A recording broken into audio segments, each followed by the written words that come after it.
नमस्कार। अन्तर्राष्ट्रिय नेपाली साहित्य समाज अफ्रिका च्याप्टरले आयोजना गरेको यो नेपाली साहित्यमा अफ्रिका सिर्जना र अनुभव नामक अनलाइन अन्तर्क्रिया कार्यक्रम आज हामी भर्चुअली गरिरहेछौँ। यसमा उपस्थित हुनुभएको सम्पूर्ण लेखक, पाठक तथा नेपाली साहित्यलाई मन पराउनु हुने मनहरूलाई हामी हार्दिक स्वागत गर्न चाहन्छौँ।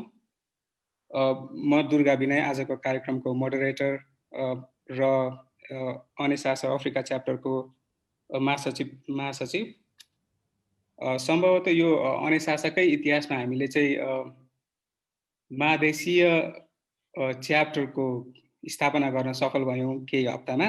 त्यस पछाडि हाम्रो यो पहिलो कार्यक्रम हो, यो उद्घाटन कार्यक्रम नै पनि जस्तो हो। अनि अब हामीले चाहिँ अफ्रिका सम्बन्धी लेख्नु भएको, अफ्रिका सम्बन्धी सिर्जना गर्नुभएको र अनुभव भएको स्रष्टाहरूलाई आमन्त्रण गरेर उहाँहरूको अनुभव सुन्न, अफ्रिका सम्बन्धी किन लेख्न उहाँहरूले चाहिँ मन लाग्यो र अबको नेपाली साहित्यमा अफ्रिका कसरी चित्रित हुनुपर्छ भन्ने लाग्छ, त्यो सम्बन्धी उहाँहरूको धारणा बुझौँ र अब हामी नयाँ लेख्न चाहने र अब अफ्रिका सम्बन्धी पढ्न चाहनेहरूलाई पनि यो राम्रो खुराक हुन सक्छ जस्तो लागेर हामीले यो कार्यक्रम आयोजना गऱ्यौँ। यो चाहिँ अब थुप्रै सेसनहरू हुनेहरू मध्येमा पहिलो खुड्किलो हो। हामी यसरी नै अब अरू साहित्यकारहरू जसले चाहिँ अफ्रिका सम्बन्धी सिर्जना गर्नुभएको स्रष्टाहरू छ, उहाँहरूलाई पनि आगामी हाम्रो कार्यक्रमहरूमा आमन्त्रण गरेर चाहिँ उहाँहरूको पनि हामी सुझावहरू लिनेछौँ, अनुभवहरू सेयर गर्नेछौँ भन्ने हामीले सोचेका छौँ। अब यसरी नै हामी कार्यक्रम अगाडि बढाउँदै जान्छौँ। हामीसँग आज थुप्रै साहित्यकारहरू पनि हुनुहुन्छ, गेस्टहरू पनि हुनुहुन्छ सुन्नको लागि। हामी उहाँहरूलाई पनि स्वागत गर्न चाहन्छौँ। र आजको यस कार्यक्रमको सभापतित्व गरिदिनु हुन म यस च्याप्टरको अध्यक्ष श्री गणेश खड्काज्यूलाई हार्दिक अनुरोध गर्दछु। नमस्कार। उपस्थित सबै स्रष्टाहरूप्रति मेरो हार्दिक नमस्कार। धन्यवाद। यस कार्यक्रमको प्रमुख आतिथ्य ग्रहण गरिदिनु हुन हामी इजिप्टका लागि आवासीय राजदूत तथा मध्य अफ्रिकी राष्ट्रहरूको गैर आवासीय राजदूत महामहिम श्री जविन्द्र अर्यालज्यूलाई पनि हार्दिक अनुरोध गर्दछौँ।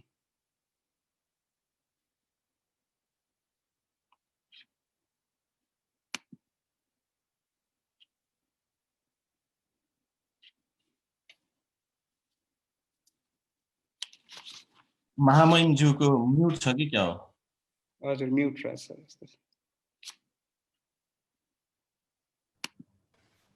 हजुर सबलाई नमस्कार। सरी, मेरो म्युटमा बसेर चाहिँ मेरो नमस्कार चाहिँ धन्यवाद। Thank you.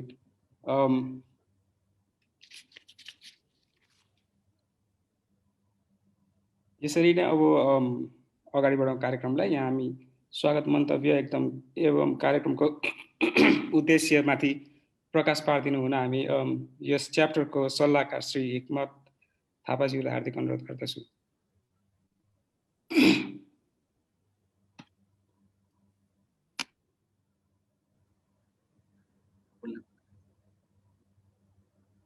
नमस्कार, यहाँहरू सबैलाई नमस्कार छ। यस कार्यक्रमका सभापति एवं मेरा अनन्य मित्र साहित्यकार गणेश खड्काज्यू, आजका हाम्रा प्रमुख अतिथि, अफ्रिका भरका नेपालीहरूका अभिभावक, इजिप्टका लागि नेपालका आवासीय राजदूत र अफ्रिकाका आधा जसो मुलुकका पनि राजदूत उहाँ जविन्द्र अर्याल सर, आजका प्रमुख अतिथिज्यू, उपस्थित आजका अतिथि वक्ता साहित्यकार महोदयहरू, हाम्रो महेश विक्रम शाह, जीवा लामिछानेज्यू र रश्मि शेखर सुवेदी लगायत यहाँ उपस्थित हाम्रा अग्र साहित्यकारहरू पनि हुनुहुन्छ, कृष्ण दरावासी लगायत म देखिराखेको छु।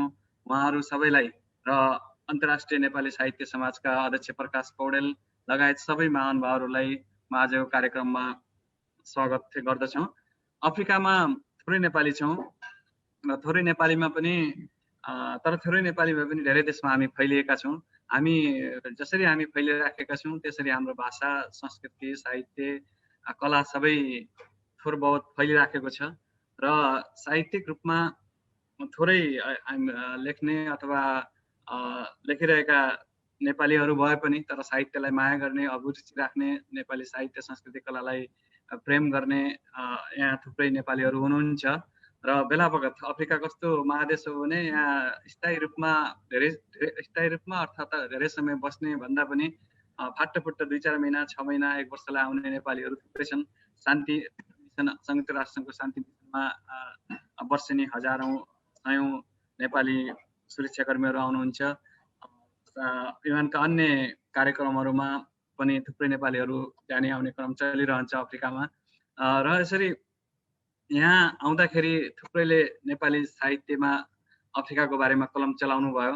जस्तै आजकै अतिथि वक्ताहरू महेश विक्रम शाह, उहाँ पनि नेपाल प्रहरीमा आउँदाखेरि शान्ति मिसनमा यहाँ अफ्रिका आउँदाखेरि उहाँले थुप्रै कथाहरू अफ्रिकाका बारेमा लेख्नु भएको छ।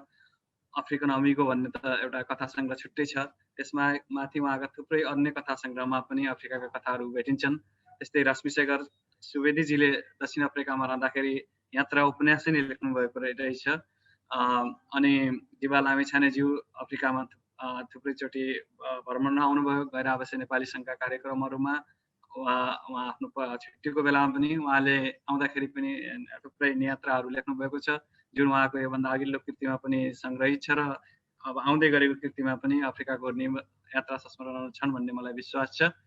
र यसरी हामीले खोज्दै जाँदाखेरि अन्य साहित्यकारहरूले पनि अफ्रिकाबारे लेख्नु भएको रहेछ, अहिले थाहा हुँदै गइराखेको छ। नगेन्द्र शर्माज्यूले पनि कङ्गो र इथियोपियाको तिरैतिर अथवा त्यस्तै किसिमको निबन्ध यात्रा सङ्ग्रह लेख्नु भएको रहेछ।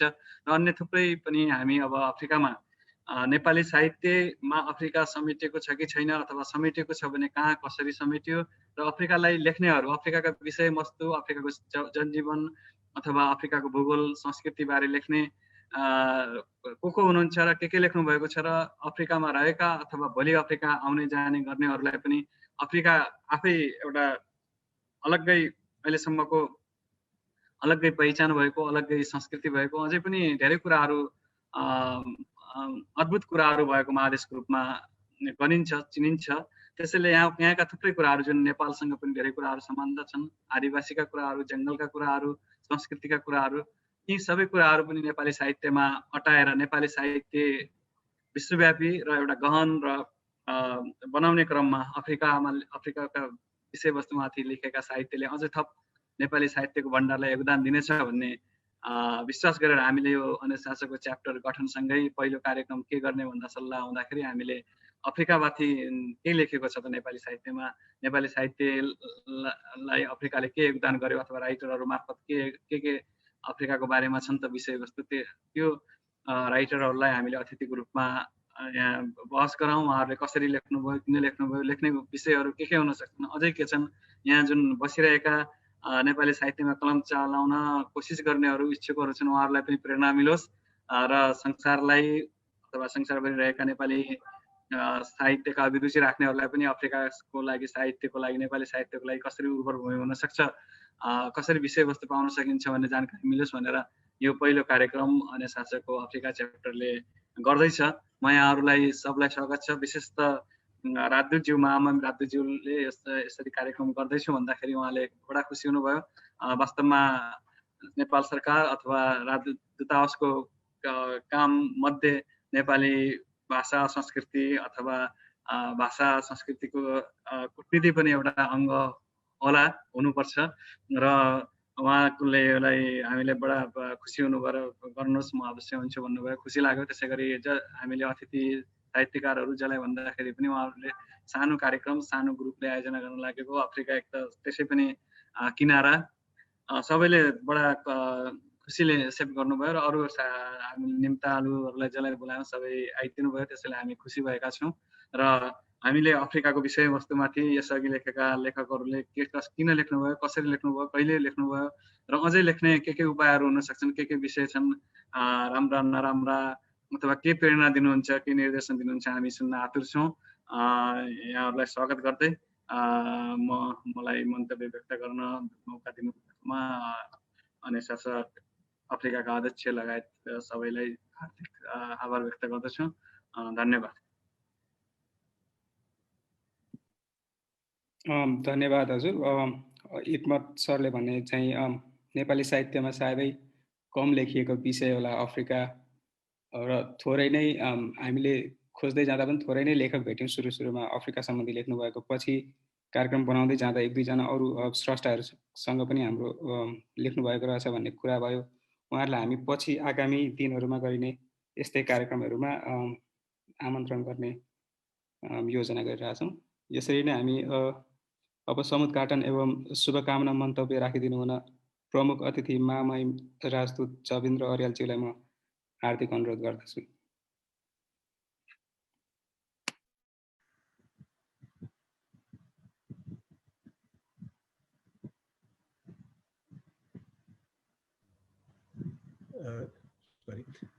धन्यवाद कार्यक्रम सञ्चालकज्यू। र आजको यस नेपाली साहित्य अफ्रिका नामक यो अनेसासले आयोजना गरेको एउटा यो अन्तर्राष्ट्रिय उसमा भएको नेटवर्कको प्रतिनिधि हो। यस कार्यक्रमका सभापति महोदय र यहाँ उपस्थित हुनुभएका विभिन्न स्रष्टाहरू र सम्पूर्ण महानुभावहरूमा म हार्दिक अभिवादन गर्न चाहन्छु। र सर्वप्रथम यसअघि हाम्रो हिक्मतजीले यसको पृष्ठभूमि र चाहिँ कसरी हामी अफ्रिका सुरु गर्दैछौँ भनिसक्नुभयो। त्यसलाई पुनरावृत्ति गर्नुभन्दा पनि यो एकदमै खुसीको कुरा हो भन्छु म, किनभने यो अन्तर्राष्ट्रिय साहित्य समाजको विषयमा म युरोपतिर सरकारी सेवामा रहँदा पनि त्यहाँ कार्यक्रमहरू भइरहन्थे। अनि चाहिँ मलाई लागिरहेको थियो यो चाहिँ यत्रो अफ्रिका उसमा चाहिँ हाम्रो यो चाहिँ नभएको एउटा अभाव खड्के जस्तो फिल भएको थियो, जुन चाहिँ अहिले पुरा भएको छ। किनभने हामी अहिले यो अफ्रिकाको चाहिँ चाहे जुनसुकै मुलुकमा होस् केही न केही हाम्रो नेपाली समुदायको उपस्थिति ठुलो सानो सङ्ख्यामा छ। र अहिले यो चाहिँ हाम्रो के भन्छ यो विश्वव्यापी महामारी जुन कोभिडले ल्यायो त्यसले गर्दा पनि हामी को कहाँ हुनुहुन्छ भनेर चाहिँ कतिपय मुलुकमा नेपाली दाजुभाइहरू हुनुहुन्छ हुनुहुन्न भन्ने पनि पहिले थाहा नभएको, अहिले पछि चाहिँ अप्ठ्यारो पर्दा यताउता हामी थाहा पायौँ। र चाहिँ यसरी एउटा नेटवर्कमा विभिन्न किसिमले आबद्ध भए तापनि साहित्य कला संस्कृतिको विकासको क्षेत्रमा यो संस्थाको उपस्थिति चाहिँ जुन अहिले गराउनलाई चाहिँ पहल गर्नुभयो, यस समाजको अब अफ्रिका च्याप्टरको चाहिँ जुन टिममा हुनुहुन्छ उहाँहरू सबै, र खास गरी मलाई निमन्त्रणा गर्दा भन्नुभयो हाम्रो हिक्मतजीले, अब उहाँ एउटा चाहिँ लामो समयसम्म अफ्रिकाको नाइजेरियामा एउटा व्यवसाय सेवामा सम्बद्ध हुनुहुन्छ। र उहाँले आफ्नो सेवा मात्रै मैले बुझेसम्म चाहिँ उहाँसँग धेरै बसेर सहकार्य गर्न त हामी पाएका छैनौँ, तर हामी निरन्तर सम्पर्कमा छौँ। एक दुई पटक भेटघाट भएर चाहिँ कुराकानी गर्दा उहाँ असाध्यै मृदुभाषी सहयोगी र चाहिँ धेरै अब नेपालीहरू चाहिँ जहाँसुकै रहे पनि संस्थाको तर्फबाट व्यक्तिगत तर्फबाट सहयोग विस्तार गर्नमा चाहिँ गर्ने, र अब यो कार्यक्रमको आयोजनामा पनि मलाई लाग्छ उहाँको चाहिँ महत्त्वपूर्ण योगदान छ जस्तो लाग्छ। र यसरी जुन एउटा यो कार्यक्रमको सुरुवात गर्नुभयो, म चाहिँ त्यस्तो स्रष्टा अथवा साहित्यकार त होइन, तर चाहिँ साहित्यकारहरूका चाहिँ सृष्टिहरूलाई असाध्यै रसस्वादन गर्न चाहिँ सक्ने मान्छे हुँ। त्यस कारणले चाहिँ मलाई असाध्यै यो साहित्यिक कार्यक्रमहरूमा सहभागी हुन, म लन्डनमा हुँदा पनि सक्रिय रूपमा भाग लिन्थेँ हाम्रा त्यहाँका कार्यक्रमहरूमा, एकदम मनपर्छ। र आजको चाहिँ यस कार्यक्रममा यहाँहरूले मलाई प्रमुख अतिथि र यस कार्यक्रमको समुद्घाटन कार्यक्रममा आमन्त्रण गर्नुभएकोमा म चाहिँ पुनः हार्दिक तवरले धन्यवाद ज्ञापन गर्न चाहन्छु। र आज यहाँ अहिले चाहिँ के भने यो नेपाली साहित्य उसको क्षेत्रमा चाहिँ सबैतिरका च्याप्टरहरू हुँदाखेरि यहाँ चाहिँ जुन मैले अघि भने अफ्रिकामा थिएन, अब यो पनि सुरुवात भयो र यसलाई चाहिँ के भन्छ थप प्रोत्साहन गर्नु, अगाडि बढाउनु र यसको निरन्तरता दिने अथवा नियमित चाहिँ यस्ता कार्यक्रमहरू आयोजना गरियोस् र चाहिँ होस् भन्ने म कामना गर्छु र प्रेरणा दिन चाहन्छु। र चाहिँ हामी त्यसको लागि चाहिँ राजदूतावास र म व्यक्तिगत तवरले पनि प्रतिबद्ध छु। अब एउटा के छ भने यो कसरी पनि महत्त्वपूर्ण छ भने हामी नेपालीहरू संसारको जुनसुकै कुनामा रहे बसे पनि हामीलाई चाहिँ नि एउटा हाम्रो संस्कृति, हाम्रो भाषा, हाम्रो साहित्य, हाम्रो कला ले चाहिँ नि तानिरहेको हुन्छ, त्यसले नजिक बनाइरहेको हुन्छ, त्यसले आकर्षण गराइरहेको हुन्छ र यी कुराले हामी चाहिँ नि एक आपसमा आबद्ध हुन्छौँ, दुःख सुख साटासाट गर्छौँ र चाहिँ नि हामी नजिक हुन्छौँ र जहाँ गए पनि हामी बिर्सँदैनौँ। त्यसलाई चिनाउने चाहिँ नि अनेसास एउटा यस क्षेत्रको महत्त्वपूर्ण चाहिँ नि अर्गनाइजेसन हो भन्छु। मलाई लाग्छ यो यसको चाहिँ नि स्थापना पनि करिब 3 दशकको हाराहारी पुग्यो होला र यसले गरेको योगदानहरू त्यो दर्पण भन्ने चाहिँ नि अनलाइन पत्रिका पनि पढ्थेँ मैले। त्यसमा चाहिँ नि यहाँहरूका चाहिँ नि त्यो जुन आफ्नो प्रतिभाहरू देखाउने एउटा फोरम भएको छ, यो फोरमलाई चाहिँ नि अफ्रिकामा पनि सशक्त हुन पाएकोमा खुसी लागेको छ र म चाहिँ नि यसै अवसरमा के पनि अपिल गर्न चाहन्छु भने कतिपय हाम्रा अनि सुसुप्त प्रतिभाहरू र चाहिँ नि एकदम हुन सक्नुहुन्छ, उहाँहरूलाई यो फोरम दियो भने सायद त्यो उजागर गर्ने मौका आउँछ र कसैले पनि चाहिँ नि जुन आफ्नो सृष्टिलाई कमजोर नठान्नु होला, चाहिँ नि त्यसले चाहिँ नि भोलि भविष्यमा ठुलो योगदान दिन्छ र त्यसलाई चाहिँ नि जागरण गरौँ, उजागर गरौँ, प्रकाशित गरौँ यो फोरमको मार्फत या चाहिँ नि अन्य चाहिँ नि तपाईँहरूका चाहिँ नि प्रकाशन मार्फत, ताकि हामी यो क्षेत्रमा पनि गरौँ र अल्टिमेटली सबै क्षेत्रबाट चाहिँ नि विकास हुँदा एउटा नेपाली साहित्य, नेपाली सिर्जना कलाको चाहिँ नि विकास हुन्छ र मुलुककै चाहिँ नि एउटा विकासमा योगदान दिन्छ भन्ने मलाई विश्वास लागेको छ र अब आजको यो चाहिँ नि वक्ता स्रष्टाहरूमा मैले 3 जना साथीहरूको चाहिँ नि हाम्रो त्यो उसमा देखेँ, जुन मध्ये एउटा जीवा लामिछानेजी हुनुहुन्छ, जो उहाँ मेरो पुरानै साथी हो, पहिलेदेखि हाम्रो चिनजान पनि छ र उहाँ चाहिँ नि पनि एउटा बहुआयामिक चाहिँ नि प्रतिभा भएको व्यक्तित्व हुनुहुन्छ, आफ्नो व्यवसाय, लेखन कला आदि इत्यादि। त्यसमाथि पनि अब उहाँ चाहिँ नि भ्रमण गर्यो कि त्यहाँको एउटा लेखनी गर्छु भन्नुहुन्थ्यो र चाहिँ नि पढाए पनि छु मैले कतिपय र अब आगामी दिनमा अफ्रिकाका चाहिँ नि अझै आउनेछन् र अरू 2 जना चाहिँ नि साथीहरू जुन उहाँहरूको कार्यक्रममा चाहिँ नि साहित्यिक परिचय दिनु होला। म पहिले परिचित थिइनँ, महेश विक्रम शाहज्यू र चाहिँ नि रश्मि शेखर सुवेदीज्यू लगायत यहाँ चाहिँ नि अहिले अब कतिपय यहाँ चाहिँ नि यस फोरममा उपस्थित हुनुभएको छ, त्यसमा अन्तर्क्रियाहरू गरौँला र चाहिँ नि यो धेरै समय मैले लिनुभन्दा पनि धेरै समय सुन्न पाए म बढी लाभान्वित हुने थिएँ भन्ने मलाई लाग्छ। त्यसकारणले म आजको यस कार्यक्रमको समुद्घाटन भन्नुहोस् या चाहिँ नि यो च्याप्टरको सुरुवात जुन भएको छ त्यसलाई चाहिँ नि मलाई जुन यो मौका पनि दिनुभयो त्यसको लागि चाहिँ नि आभार व्यक्त गर्दै यो सफल होस् र चाहिँ नि आगामी दिनमा निरन्तर होस् र सशक्त होस् भन्ने शुभकामना व्यक्त गर्दै म मेरा 2 शब्दहरू यही अन्त्य गर्छु र चाहिँ नि र यो आगामी चाहिँ नि हाम्रा स्रष्टाहरूका विचारहरूलाई चाहिँ नि धैर्यतापूर्वक सुनेर चाहिँ नि त्यसको स्वाद लिन चाहिँ नि लालयित छु। Thank you very much.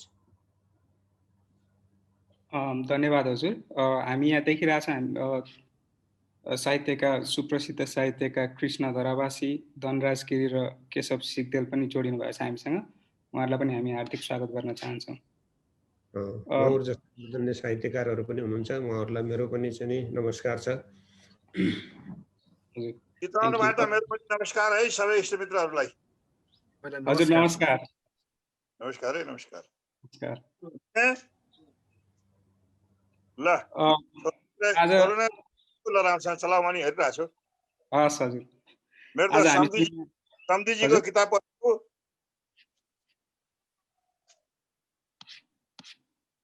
ल ल ल आई एम वाचिङ। हस्। आज हामीसँग 3 जना स्रष्टाहरू हुनुहुन्छ यहाँ। उहाँहरूले विभिन्न समयमा अफ्रिका भ्रमण गरेर विभिन्न लेख रचनाहरू लेख्नु भएको छ, आख्यान लेख्नु भएको छ, निबन्ध नियात्राहरू लेख्नु भएको छ। महेश विक्रम शाह, श्रद्धेय महेश विक्रम शाह, जीवा लामिछाने र रश्मि शेखर हुनुहुन्छ।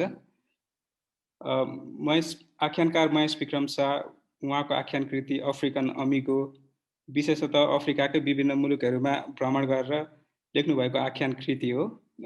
यो बाहेक उहाँको 6 वटा अरू आख्यान कृतिहरू पनि छन्।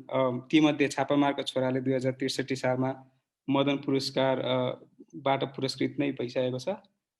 ती बाहेक ज्याक्सन हाइट, सिपाहीकी स्वास्नी, सटाहा, काठमाडौँमा कमरेड, भुइँखाट जस्ता अरू आख्यान कृतिहरू पनि छन् उहाँको। उहाँलाई हामी यस कार्यक्रममा हार्दिक स्वागत गर्न चाहन्छौँ।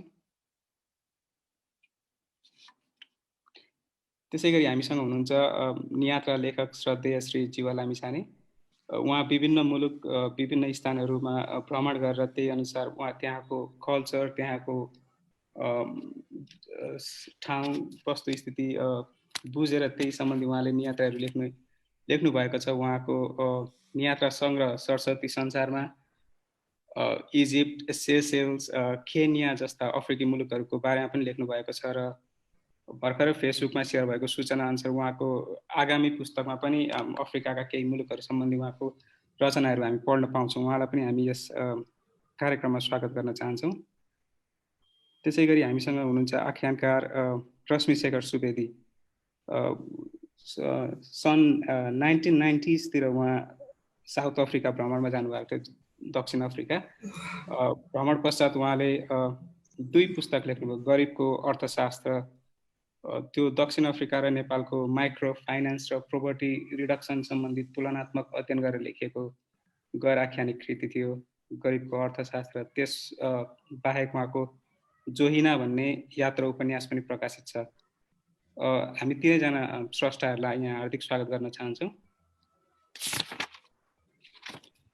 अब कार्यक्रमलाई अगाडि बढाउँदै जाँदा हामी श्रद्धेय साहित्यकार श्री महेश विक्रम शाहको अनुभव सुन्न चाहन्छौँ। पहिला उहाँले कसरी अफ्रिका सम्बन्धी लेख्नुभयो, उहाँको अनुभव र अबको नेपाली साहित्यमा अफ्रिकालाई कसरी लेखिनुपर्छ भन्ने लाग्छ उहाँको धारणा हामी सुन्न चाहन्छौँ।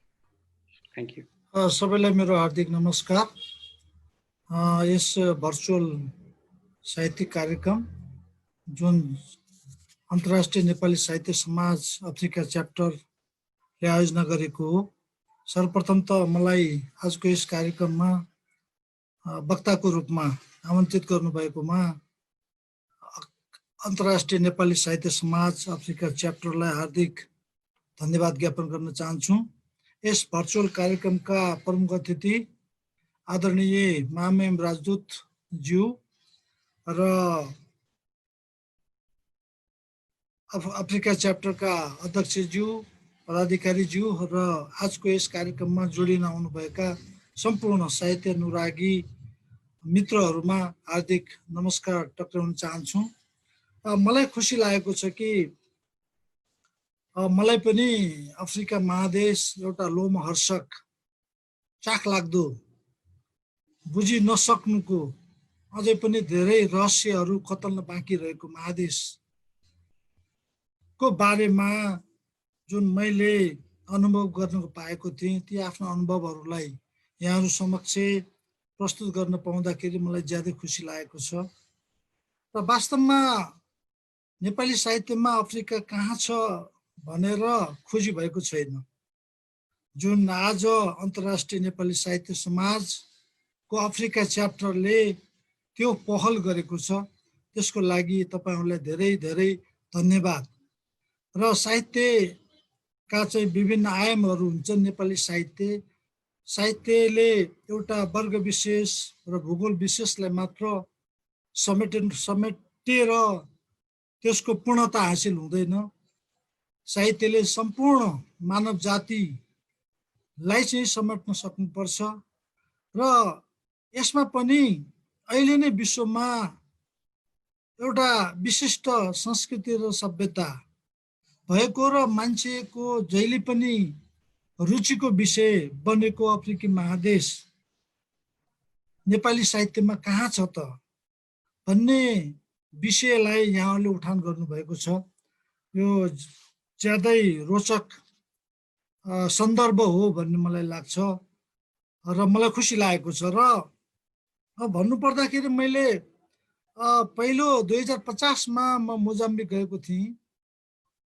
अब दक्षिणी अफ्रिकन राष्ट्रहरूमध्ये मोजाम्बिक एउटा धेरै सुन्दर राष्ट्र हो र त्यति बेला मैले अफ्रिकाको कथा लेख्दाखेरि र म त्यहाँ जाँदाखेरि अफ्रिका सम्बन्धी कथा लेख्छु भन्ने भावले गएको थिइनँ। यो संयुक्त राष्ट्रसङ्घको पर्यवेक्षकको रूपमा गएको थिएँ र मलाई मन छोएका विषयवस्तुमाथि मैले चाहिँ कथा लेखेको थिएँ। तर अहिले आएर सम्झिँदाखेरि मलाई के लाग्छ भने मैले धेरै लेख्नु पर्थ्यो जस्तो लाग्छ, किनकि अफ्रिकी विषयवस्तुहरूलाई हामीले नेपाली साहित्यमा त्यसको उठान गरेको भए अझ हाम्रो साहित्य समृद्ध हुन्थ्यो भन्ने मलाई लाग्छ। र मूलत साहित्य भन्नाले नै मानव जातिको सभ्यता, संस्कृति, विचार र पद्धतिलाई अन्य व्यक्तिहरू समक्ष प्रस्तुत गर्ने एउटा माध्यम हो, सशक्त माध्यम हो। एउटा साहित्य एउटा मान्छेको भोगाइ कति नै विशाल हुन्छ र उसले साहित्यकारले भोगेको र उनीहरूले साहित्यकारले प्रस्तुत गरेको साहित्य मार्फत प्रत्येक व्यक्तिका, सयौं व्यक्तिका भोगाइहरू, प्रत्येक देशका भोगाइहरू र जुन एउटा व्यक्तिले आफ्नो जीवनकालमा सम्भव हुँदैन ती कुराहरूलाई साहित्य मार्फत बुझ्न सक्छ। जस्तो नेपाली सबैले अफ्रिका जान सक्दैन, तर हामीले अफ्रिकाको बारेमा लेखिदियौँ भने अफ्रिकाका मान्छेहरूको बारेमा हाम्रा नेपाली पाठकहरूले बुझ्न सक्नुहुन्छ, मनन गर्न सक्नुहुन्छ। त्यसैले नेपाली साहित्यमा अफ्रिकालाई चाहिँ महत्त्वपूर्ण विषयवस्तुको रूपमा उठान गर्नुपर्ने कारण यो पनि हो भन्ने मलाई लाग्छ, होइन। र अर्को कुरा के भने जस्तो हामीले यो अफ्रिकन समाज साहित्यमा किन महत्त्वपूर्ण छ भनेर हामीले यसलाई चाहिँ गम्भीरतापूर्वक मनन गर्दाखेरि मलाई के लाग्छ भने अफ्रिका महादेश आफैमा विशिष्ट संस्कृति र सभ्यताको महादेश हो, चाहे त्यो आदिम सभ्यता होस् र आधुनिकतातिर उन्मुख सभ्यताका सङ्केतहरू पनि हामी त्यहाँ पाउँछौँ। कुनै देश एकदम आदिम सभ्यताबाट गुज्रिरहेको देश पनि छन् र कुनै देशहरू युरोप र अमेरिकाको स्तरमा पुग्न सक्ने देशहरू पनि छन्। त्यो चाहिँ विभेद त्यहाँ महसुस गर्न सकिन्छ र त्यो साहित्यमा आउनुपर्छ भन्ने मलाई लाग्छ। र अर्को कुरा अफ्रिका महादेश उज्यालो, अफ्रिका महादेशलाई त हाम्रो डार्क कन्टिनेन्ट भन्थ्यौँ, अँध्यारो महादेश भन्थ्यौँ, हामीले स्कुलमा पढ्दाखेरि पनि त्यही हामी पढेको हो हामीले। तर त्यो छैन। अब अफ्रिका महादेश चाहिँ अँध्यारोबाट उज्यालोतिर उन्मुख भइरहेको महादेशको रूपमा हामीले बुझ्छौँ र त्यो कसरी अँध्यारोबाट उज्यालोतिर उन्मुख भयो भन्ने कुराहरू पनि नेपाली साहित्यमा आउनुपर्छ भन्ने मलाई लाग्छ। र अर्को कुरा, महत्त्वपूर्ण कुरा के हो भने अफ्रिकन देशहरूमा जति सशस्त्र द्वन्द्व भएको छ, राजनीतिक कारण, सामाजिक कारण, जातीय कारणले जति पनि कन्फ्लिक्ट भएको छ, त्यहाँ सशस्त्र द्वन्द्वहरू भएको छ, त्योहरू कुनै पनि महादेशमा छैन। त्यसैले अन्तर्राष्ट्रिय द्वन्द्वलाई राम्रोसँग अध्ययन गर्ने हो भने अफ्रिकालाई बुझ्नै पर्छ, अफ्रिकाको द्वन्द्वलाई चाहिँ हामीले मनन गर्नै पर्छ र त्यो साहित्य मार्फत आउनु जरुरी छ भन्ने मलाई लाग्छ। र अर्को एउटा मननीय पक्ष के हो भने मानव सङ्घर्ष र पीडाका विषयवस्तुहरू अफ्रिकामा जति छन् त्यो कुनै पनि महादेशमा छैन। ती सङ्घर्ष र पीडालाई चाहिँ महसुस गर्न पनि अफ्रिकनहरूको सामाजिकता, उनीहरूको संस्कृति, उनीहरूको चाहिँ जीवन पद्धतिमाथि लेख्नुपर्छ भन्ने मलाई लाग्छ। र चाहिँ मैले आफै अफ्रिका बसेर महसुस गरेको के हो भने अफ्रिकनहरूले जति पीडा बेहोरेका छन्, चाहे त्यो उपनिवेशको कारणले हो, चाहे त्यो आफ्नै अशिक्षा, रूढिवादी र अन्धविश्वासको कारणले हो, त्यति पीडा चाहिँ संसारमा सायद बिरलै अरू देशका मान्छेहरूले भएका होलान्।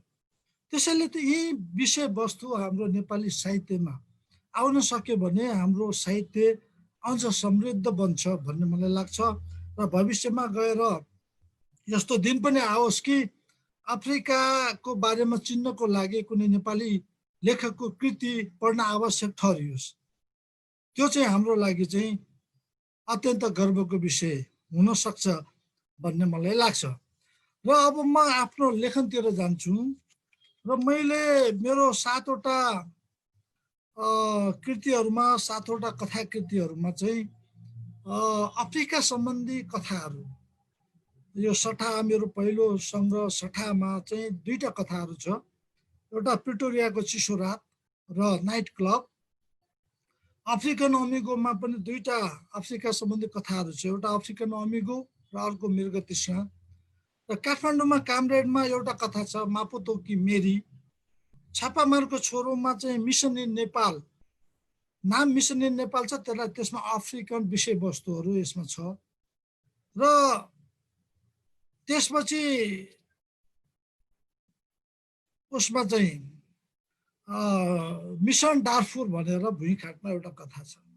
यसरी चाहिँ मेरो चाहिँ 1-2वटा कृति बाहेक सबै कृतिहरू 5वटा कृतिहरूमा चाहिँ अफ्रिका सम्बन्धी कथाहरू सङ्ग्रहित छन् भन्ने म यहाँहरूलाई चाहिँ निवेदन गर्न चाहन्छु।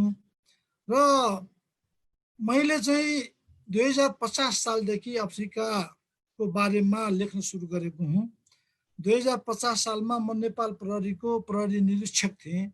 त्यसबेला मैले मोजाम्बिकमा चुनाव सम्पन्न गर्नको लागि त्यहाँ जाने अवसर पाएको थिएँ र करिब 1 वर्ष म बसेँ। र मोजाम्बिक त्यति बेला 16 वर्षीय गृहयुद्धले जर्जर भएर र दुईटै विरोधी र सरकार राज्य पक्ष बीच अन्तर्राष्ट्रिय समुदायको मध्यस्थतामा त्यो सम्झौता भएर चुनाव भइरहेको अवस्था थियो। र मैले मोजाम्बिकमा बस्दाखेरि अफ्रिकालाई चिन्ने अवसर पाएँ। सर्वप्रथम अफ्रिका कहिले नदेखेको मान्छे, अफ्रिका एकैचोटि पुग्दाखेरि मलाई अचम्म लाग्यो। त्यो मोजाम्बिक, मापुतो र उनीहरूको चाहिँ जुन स्वभाव चाहिँ नेपाली जस्तो सरल स्वभाव, सिधा सादा भद्र व्यक्ति, त्यस्तो खालको मलाई लाग्यो। र म त्यहाँ बस्दाखेरि मैले चाहिँ अब कस्तो महसुस भयो भने जो चाहिँ पोर्तुगिजहरूले धेरै 100 वर्षसम्म त्यसलाई उपनिवेश बनाए र चाहिँ 2075 मा त्यो चाहिँ स्वतन्त्र भएको थियो।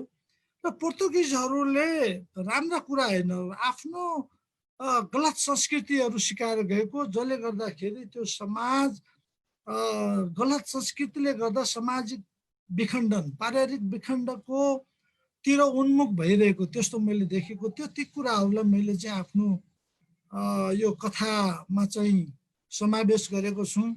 र जस्तो साउथ अफ्रिकामा म गएको थिएँ। साउथ अफ्रिकामा राति प्रिटोरियामा घुम्दाखेरि राष्ट्रपति निवास बाहिर पेटीमा एउटा माग्ने केटो सुतिरहेको थियो, एउटा चाहिँ बोरा ओढेर। र त्यसमाथि मैले प्रिटोरियाको चिसो रात भनेर कथा लेखेँ। र चाहिँ त्यसपछि जुन यो मोजाम्बिकमा पोर्तुगिजहरूले सिकाएर गएको नाइट क्लब संस्कृति कस्तो देखियो भने दूर दराज गाउँहरू जहाँ चाहिँ खाना पुग्दैन, झुपड बस्ती छ, त्यहाँका मान्छेहरूको कस्तो संस्कृति सिक्यो भने पोर्तुगिजबाट उनीहरूले सानो झुपडी बनाएर नाइट क्लब बनाउने, खाना छैन तर नाच्नु पर्ने, बियर खानुपर्ने, रक्सी खानुपर्ने, त्यो खालको कल्चर त्यहाँ त्यो देखेँ मैले। र एउटा पाउरोटी किन्न गएको यो बच्चाहरू, पाउरोटी किन्न गएका बच्चाहरू त्यो पैसाले चाहिँ नाइट क्लबमा गएर बियर खाने, सर्वेजा भन्छ त्यो बियरलाई, खाएर नाच्ने रातभरि र आफ्नो दुःख भुल्ने, त्यो खालको त्यो देखेपछि मैले यो कुराहरूलाई चाहिँ नाइट क्लबमा चाहिँ मैले उल्लेख गरेको छु। र पछि गएर मैले मापुतो कि मेरी भनेर कथा लेखेँ। र हामीले बुझ्नुपर्ने तथ्य के हो भने संयुक्त राष्ट्रसङ्घ जहाँ काम गर्न जान्छ त्यहाँ शान्तिको सन्देश मात्र होइन, धेरै विकृति लिएर जान्छ र विकृति छोडेर आउँछ। त विकृति मध्ये के हो भने सेक्सुअल एक्सप्लोइटेसन, यौन दुराचार, र यो त्यहाँका युवतीहरूलाई चाहिँ के अरे यौन दासीको रूपमा प्रयोग गर्ने त्यो प्रवृत्ति चाहिँ बढी देखिन्छ। फेरि अफ्रिकन मुलुकहरूमा चाहिँ यो चाहिँ बढी देखिन्छ किनकि गरिबी छ, पछौटेपन छ र त्यहाँ केही खान छैन, आमा बाबुले पनि आफ्नो छोरीहरूलाई त्यस्तो काम गरेर पैसा कमाइदिन पाए हुन्थ्यो भन्ने खालको त्यो मानसिकता त्यहाँ चाहिँ हामीले भेट्यौँ। र त्यो कुरालाई मैले मापुतो कि मेरीमा प्रकट गरेको छु।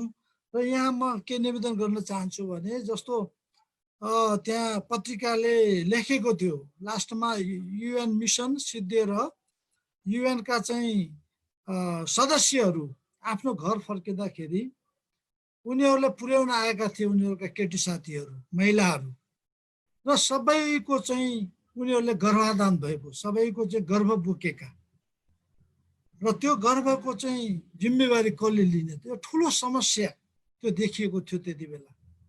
र त्यो यो चाहिँ यो समस्यालाई चाहिँ मापुतो कि मेरीमा मैले प्रकट गरेको छु। उनीहरूले एउटा आफ्नो यौन तृष्णाको साधनको रूपमा महिलालाई प्रयोग गर्ने, तर उनीहरूलाई केही दुःख पर्यो भने त्यसको जिम्मेवारी नलिने। त्यसले गर्दाखेरि त्यहाँको सामाजिक असन्तुलन र समाज विखण्डनको लागि यो मुख्य कारक तत्त्वको रूपमा यो चाहिँ उठान भएको कुरालाई मैले यसमा व्यक्त गरेको छु। र त्यसपछि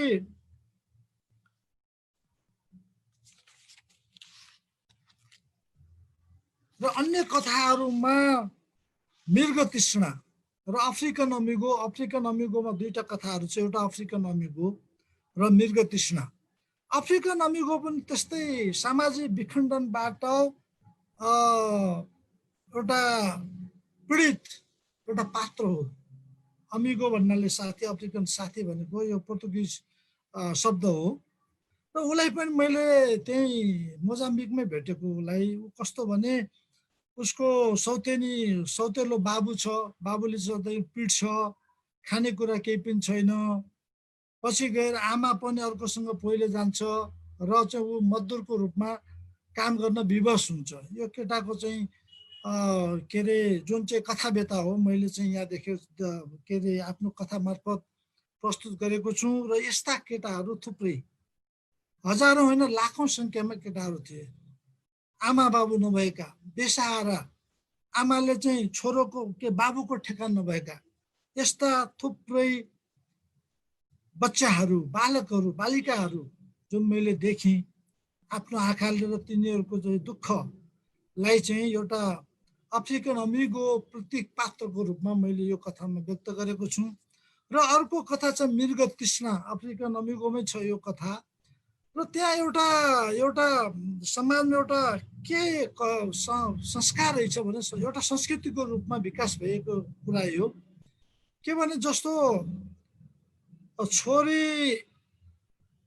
छोरीको कसैसँग बिहे हुन सकेन, गर्लफ्रेन्ड बोयफ्रेन्ड थिए, छोरीले गर्भ बोक्यो र त्यहाँ कस्तो हुँदो रहेछ भने जे पनि भन्न पाइन्, यो मेरो गर्भ होइन, के प्रमाण छ भनेर आक्षेप लाउने खालका यस्ता थुप्रै घटनाहरू त्यहाँ देखियो।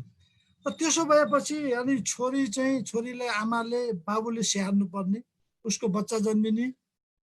अनि त्यसपछि महिलाहरू युवतीहरूले के गर्दो रहेछ भने कसैले उसलाई चाहिँ एउटा केटी साथीको रूपमा प्रयोग गर्न चाहन्छ भने उसको घरको सम्पूर्ण चाहिँ खर्चहरू बेहोरिदिने र उसले पनि एउटा चाहिँ श्रीमतीको रूपमा व्यवहार गर्ने जतिसम्म उसको इच्छा लाग्छ। र त्यति बेलासम्म एउटा जुन आत्मीयता गाँसिसकेको हुने, उसले आफ्नो चाहिँ श्रीमान जस्तो चाहिँ फिल गर्ने, बच्चाले आफ्नो बाबु जस्तो फिल गर्ने, तर उसले बिचमा चटक्क छोडेर जाने, यो प्रवृत्ति यो मृग तृष्णामा मैले व्यक्त गरेको छु। यो महिलाहरूले चाहिँ कसरी एकजना होइन, दुईजना होइन, दर्जनौँ मान्छेहरूबाट पीडित बनेर चाहिँ जुन उनीहरूको जीवन एउटा चाहिँ शून्य जीवनको रूपमा जुन परिणत भएको छ, त्यो कुरालाई चाहिँ मैले यो नाइट क्लब मार्फत व्यक्त गर्ने प्रयास गरेको छु। र चाहिँ मृग तृष्णा पनि त्यो कथामा पनि यी कुराहरू रहेको छ। र त्यसपछि म चाहिँ अहिले मलाई लाग्छ कि अब यो मोजाम्बिकमा धेरै बस्यो, तर त्यति बेला मलाई अफ्रिकन समाजका कथा व्यथाहरू, त्यहाँको संस्कृति, विषयवस्तु, त्यहाँका भोगाइहरूलाई मैले चाहिँ राम्रोसँग अध्ययन गरेर कथा लेख्नुपर्छ भन्ने त्यति बेला सोच आएको थिएन। जुन कुरा विषयवस्तुले मलाई चाहिँ छोयो ती विषयवस्तुमाथि मैले लेखेँ। त अहिले म विचार गर्दाखेरि म अझ धेरै लेख्न सक्थेँ जस्तो लाग्छ, तर चाहिँ मैले त्यति बेला थोरै लेखेँ। तर म अर्को 2070मा म चाहिँ सुडानमा गएँ, सुडान डार्फुरमा। त्यहाँ चाहिँ पहिला 2 चोटि गएँ म त्यहाँ। र त्यहाँ जाँदाखेरि मैले त्यहाँको वरिपरिको देशहरू युगान्डा, तान्जानिया अनि त्यसपछि चाहिँ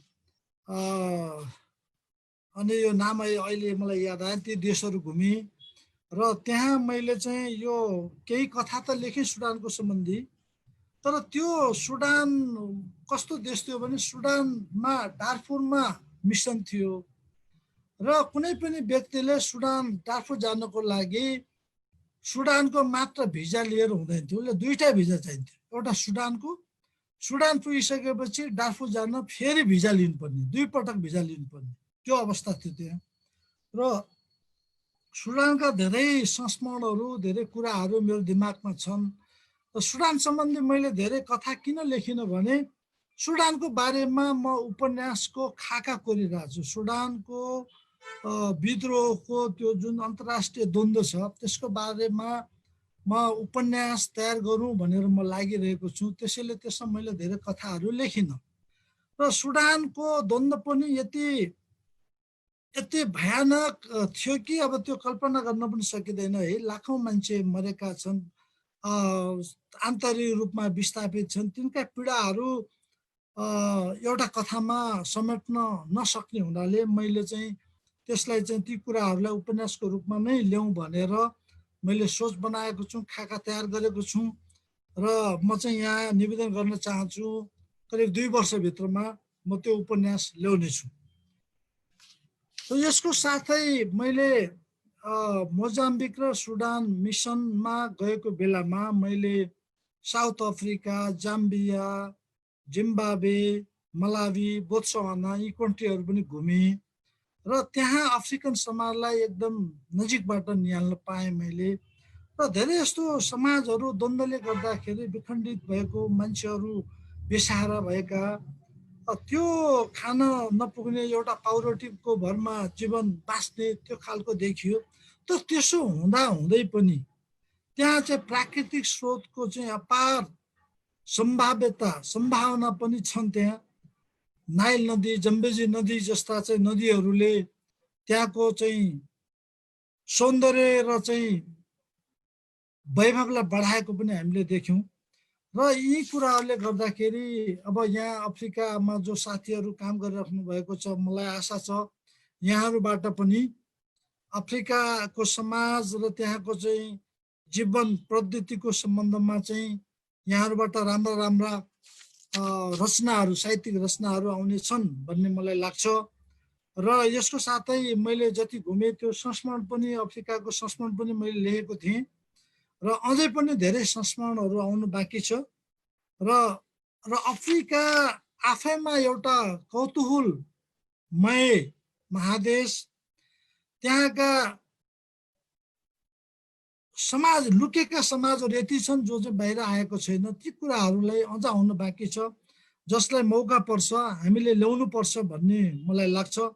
र यति भन्दै म आफ्नो अनुभव र अनुभूतिका कुराहरू यहीँ बिट मार्न चाहन्छु। धन्यवाद। धन्यवाद हजुर। महेश सरले भने जस्तै म पनि सुडानमा काम गर्न गएको थिएँ र म चाहिँ इस्टर्न सुडानमा गएको थिएँ, कसाला पोर्ट सुडानतिर। अनि खार्तुमबाट चाहिँ अनुमति पत्र लिनु पर्थ्यो खार्तुम छोडेर कुनै पनि खार्तुम बाहिर जानको लागि। अनि हामीलाई इन्टेलिजेन्स एजेन्सीले लगभग 1 महिना 4 हप्तादेखि लिएर 8 हप्तासम्म पनि लाग्ने गर्थ्यो त्यो ट्राभल अथराइजेसन डकुमेन्ट लिनको लागि। हजुर, धन्यवाद यहाँको धारणाको लागि। हामी यहाँसँग केही प्रश्नहरू भए हामी कार्यक्रमको अन्त्यमा श्रोताहरूबाट लिनेछौँ। हामी अरू 2 जना स्रष्टाहरूको पनि धारणा सुन्नेछौँ। अब म श्रद्धेय श्री जीवा लामिछानेज्यूलाई आफ्नो अनुभवहरू सेयर गर्नको लागि हार्दिक अनुरोध गर्दछु। धन्यवाद, नमस्कार। सबभन्दा पहिला अन्तर्राष्ट्रिय नेपाली साहित्य समाजका केन्द्रीय अध्यक्ष र अफ्रिका च्याप्टर भर्खरै गठन भएको छ त्यसका अध्यक्षज्यू लाई म हार्दिक धन्यवाद व्यक्त गर्न चाहन्छु र बधाई पनि भन्न चाहन्छु। महामहिम राजदूतज्यू र यहाँ आज मैले धेरै अग्रज स्रष्टाहरू दिएको छु, मेरा अनन्य मित्र हिक्मत थापाजी लगायत सबैलाई हार्दिक अभिवादन। अफ्रिका आज यो वेबिनार कार्यक्रमको चाहिने शीर्षक नै अफ्रिका अनुभव भएको हुनाले गर्दाखेरि म सरसर्ती अफ्रिकासँग म कसरी मेरा के अनुभवहरू छन् त्यसमा चाहिने यहाँहरूसँग केही अनुभवहरू सेयर गर्न चाहन्छु। अफ्रिका मैले अलिकति पढेको कक्षा 8मा हुँदाखेरि हो र त्यहाँ चाहिने भूगोलमा एकदम त्यो नयाँ शिक्षा पद्धति अनुसार हामीलाई एकदम छोटकरिया मात्र पढाइन्थ्यो र त्यहाँ अघि महेशजीले भने जस्तै मलाई अहिले पनि सम्झना छ अफ्रिका महादेशलाई डेभिड लिभिङस्टोनले पत्ता लगाएका र यो अन्धकारको महादेश हो भनेर चाहिने मैले पढेको कुरा मलाई याद छ र त्यसले गर्दाखेरि एकजना मान्छेले सिङ्गो महादेश कसरी पत्ता लगायो होला अनि त्यो महादेशै कसरी अन्धकार होला भन्ने चाहिँ जिज्ञासा त्यति बेला अहिलेको जस्तो धेरै पढ्ने सामग्रीहरू उपलब्ध हुन्थेनन्।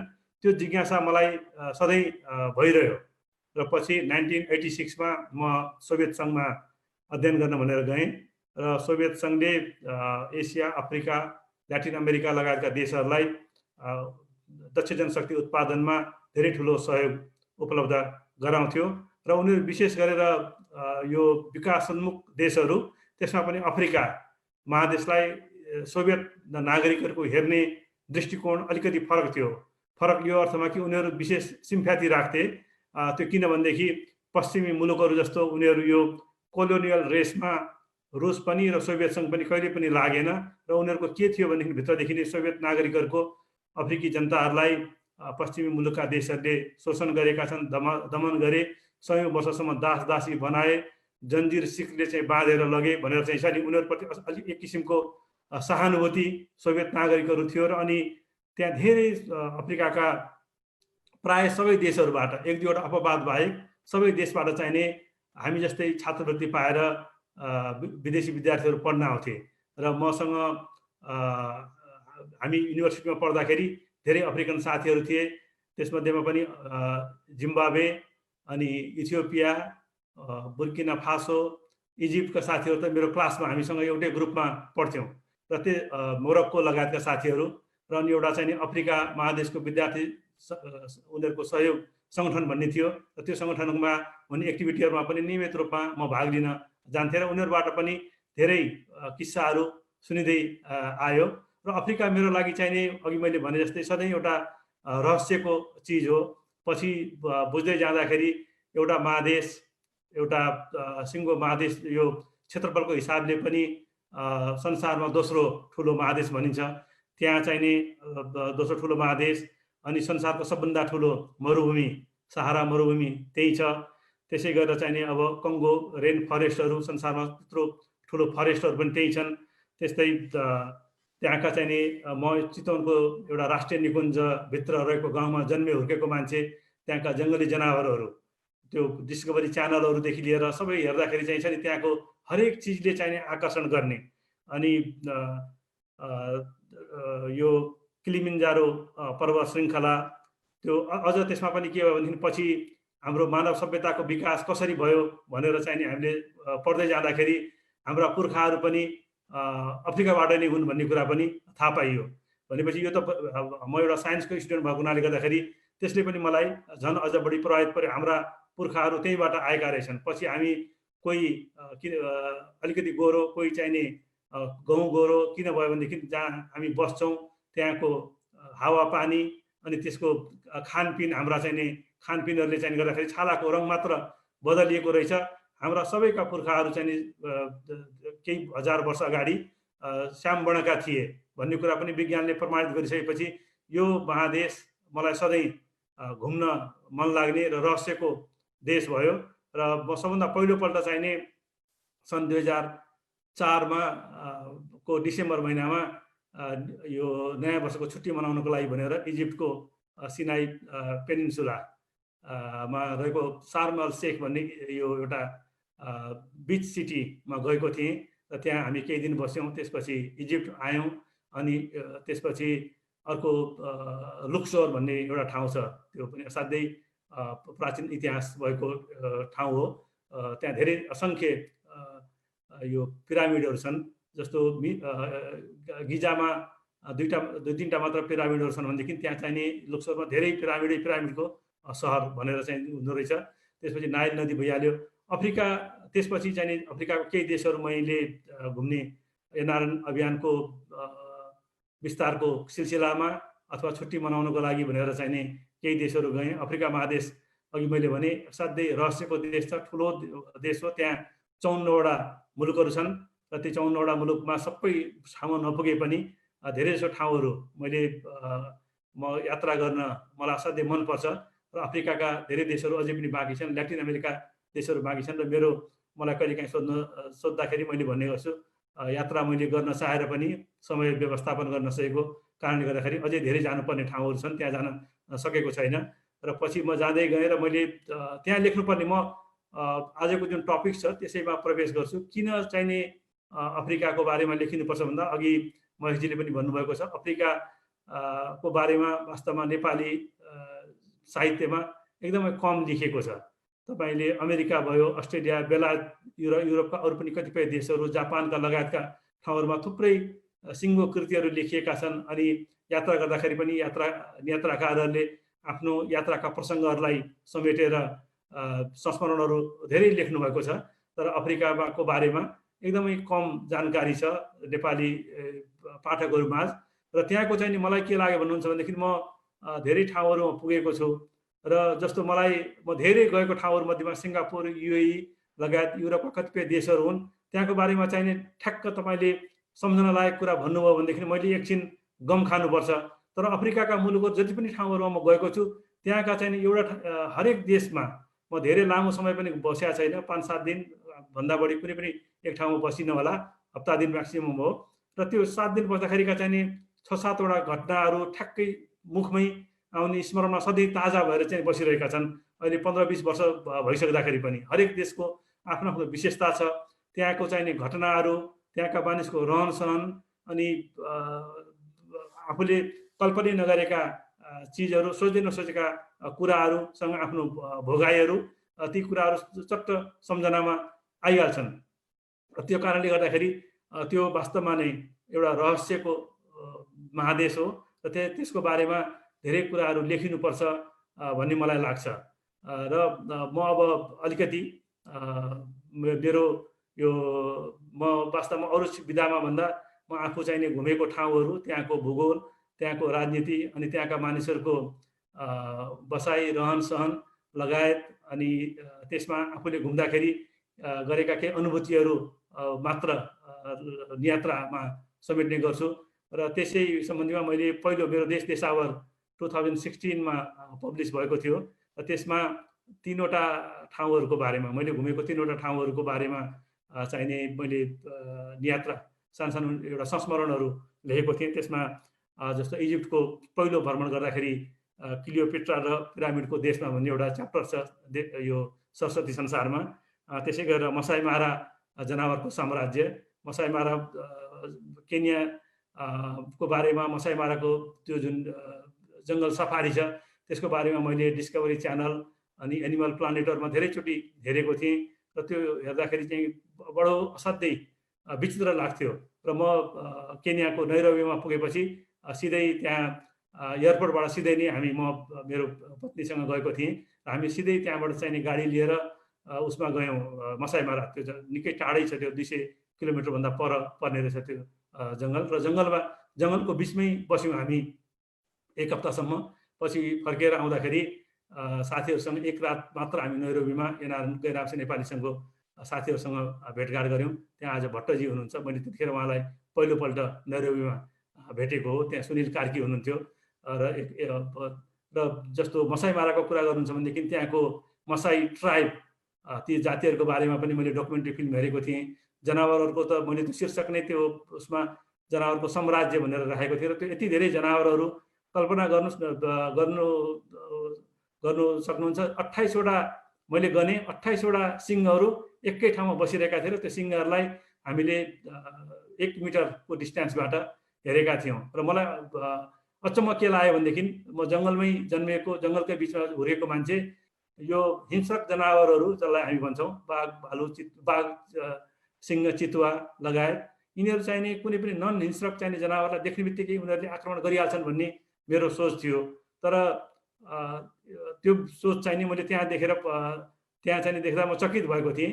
एउटा प्रसङ्ग थियो, हामी गएकै दिनमा साँझ पख हामी एक ठाउँमा पुग्यौँ र त्यहाँ चाहिँ खबर पाइयो सिंहहरू चाहिँ नि त्यहाँ आराम गरिरहेका छन् भन्ने भएपछि हामीहरू त्यहाँ गयौँ र त्यही नै यो अर्नाहरू, जङ्गली भैँसीहरूको चाहिँ नि एउटा झुन्ड उनीहरू भएकै ठाउँमा आयो र ड्राइभर पनि एकदम एक्साइटेड भएर उसले के भन्यो भने आज चाहिँ केही होला जस्तो छ भनेपछि एकदमै आक्रमण गरेको नैलाई हामीले एकदमै त्यो 1 मिटरको डिस्टेन्सबाट हेर्न पाइने भयो भनेर ऊ पनि एक्साइटेड थियो र उसले भनेको थियो समथिङ विल ह्यापन टुडे भनेर भन्यो।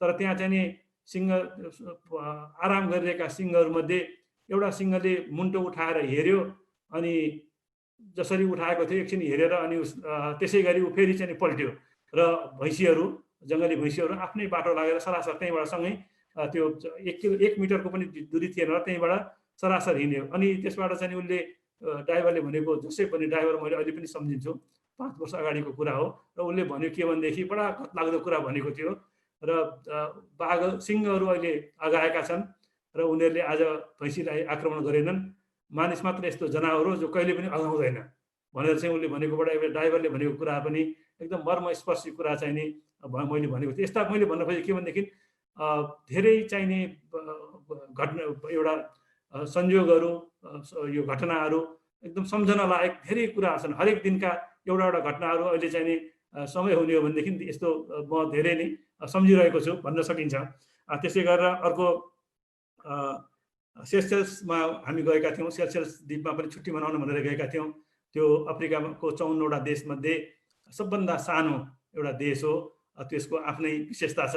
त्यहाँ संसारमा कहीँ पनि नपाइने एउटा अचम्मको कोकोडेमेर, पाम जाति अन्तर्गत पर्ने कोकोडेमेर भन्ने चाहिँ नि नरिवल जस्तो हुने, जटा भएको चाहिँ नरिवल जस्तो पाइन्छ र त्यसको आफ्नै बडो विचित्रको त्यो वनस्पति हो र त्यहाँ र एकदम सानो टापु, असाध्यै सुन्दर छ, रमाइलो छ, एकदम सुन्दर समुद्री तटहरू, सफा कञ्चन पानी, बलौटे तटहरूले त्यहाँ संसारभरिका मानिसहरूलाई छुट्टी मनाउन जानेहरूको चाहिँ एउटा त्यो केन्द्र पनि हो। र अफ्रिकामै पर्ने, अफ्रिका भने पनि हुन्छ, हुन त त्यो मैले यो सरस्वती संसारमा अर्को एउटा शीर्षक पनि छ, छुट्टी मनाउन बलौटे टापु भनेर। त्यो स्पेनको अधीनमा पर्ने भएको हुनाले गर्दाखेरि त्यसलाई अफ्रिका नभने पनि त्यो अफ्रिकाको यो जुन वेस्ट सहारातिर छ त्यहाँबाट चाहिँ अझै एकदम नजिक क्यानरी आइल्यान्ड भन्ने, फुर्तेभन्तोरा भन्ने ठाउँमा हामी गएका थियौँ। त्यो पनि सरस्वती संसारमा, सरस्वती संसारमा अफ्रिकासँग का यात्राहरू 4वटा सङ्ग्रहहरू चाहिँ नि समेटिएका छन्। त्यसै गरी मेरो अर्को दोस्रो यात्रा सङ्ग्रह देश देशावर फाइन प्रिन्टबाट पब्लिस भएर त्यो आइसकेको छ। अहिले लकडाउनको कारणले गर्दाखेरि त्यसलाई हामीले सार्वजनिक गर्न सकेका छैनौँ र अब वैकल्पिक उपायबाट त्यो धेरै दिन 4-5 महिना भइसक्यो पब्लिस भएर पनि आइसकेको। अब त्यसलाई वैकल्पिक उपायबाट भए पनि सार्वजनिक गर्नु पर्यो भन्ने सल्लाह भएको छ। छिट्टै त्यो आउला। त्यसमा पनि 4वटा भ्रमण गरेका 4वटा ठाउँहरूकै मैले समेटेको छु। कङ्गाल समाएर उभिएको विकास भनेर रुवान्डा 2016मा गएको जस्तो लाग्छ। 2016मै हो। अफ्रिकामा गैर आवश्यक नेपाली सङ्घको सम्मेलन हुँदाखेरि त्यहाँ गएको थिएँ र हामी सबैले थाहा पाएकै छौँ 1994मा भएको जातीय द्वन्द्व, हुतु र तुत्सी जातिको जुन द्वन्द्व भयो, त्यो द्वन्द्वमा चाहिँ नि जम्मा 100 दिनसम्म चलेको त्यो द्वन्द्व थियो र त्यहाँ 10 लाखभन्दा बढी मानिसहरू चाहिँ नि मारिएका थिए र त्यहाँ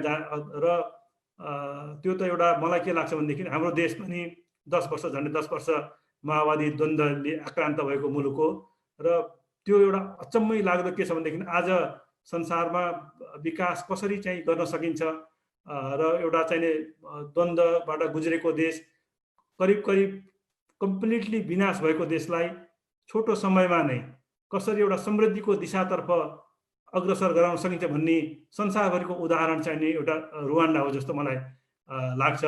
त्यो पनि मैले यो यात्रामा समेटेको छु र त्यसलाई कङ्गाल समाएर उभिएको विकास। त्यहाँ यस्तो छ कि चकित पर्ने खालको अफ्रिका महादेश नै हो जस्तो चाहिने लाग्दैन। तपाईँ राजधानी किगाली ओर्लिने बित्तिकै त्यहाँ हाई राइज बिल्डिङहरू छन् र सबभन्दा मलाई एउटा अचम्म लागेको चाहिँ के थियो भनेदेखि हामी यो डच एयरलाइन्सबाट त्यहाँ गएका थियौँ र प्लेन ल्यान्ड गर्ने बेलामा परिचारिकाले के भनिन् भनेदेखि किगाली सहर प्लास्टिक मुक्त देश घोषणा गरेको 6-7 वर्ष भइसक्यो, त्यही भएर यहाँ प्लास्टिक चाहिँ लिएर तपाईँहरू चाहिने ल्यान्ड गर्न मिल्दैन, तपाईँहरूसँग साथमा प्लास्टिक छ भने यही प्लेनमा चाहिँ छोडिदिनु होला, हामी फिर्ता युरोपमा लैजान्छौँ भनेर उनले उद्घोष गरेकी थिइन्।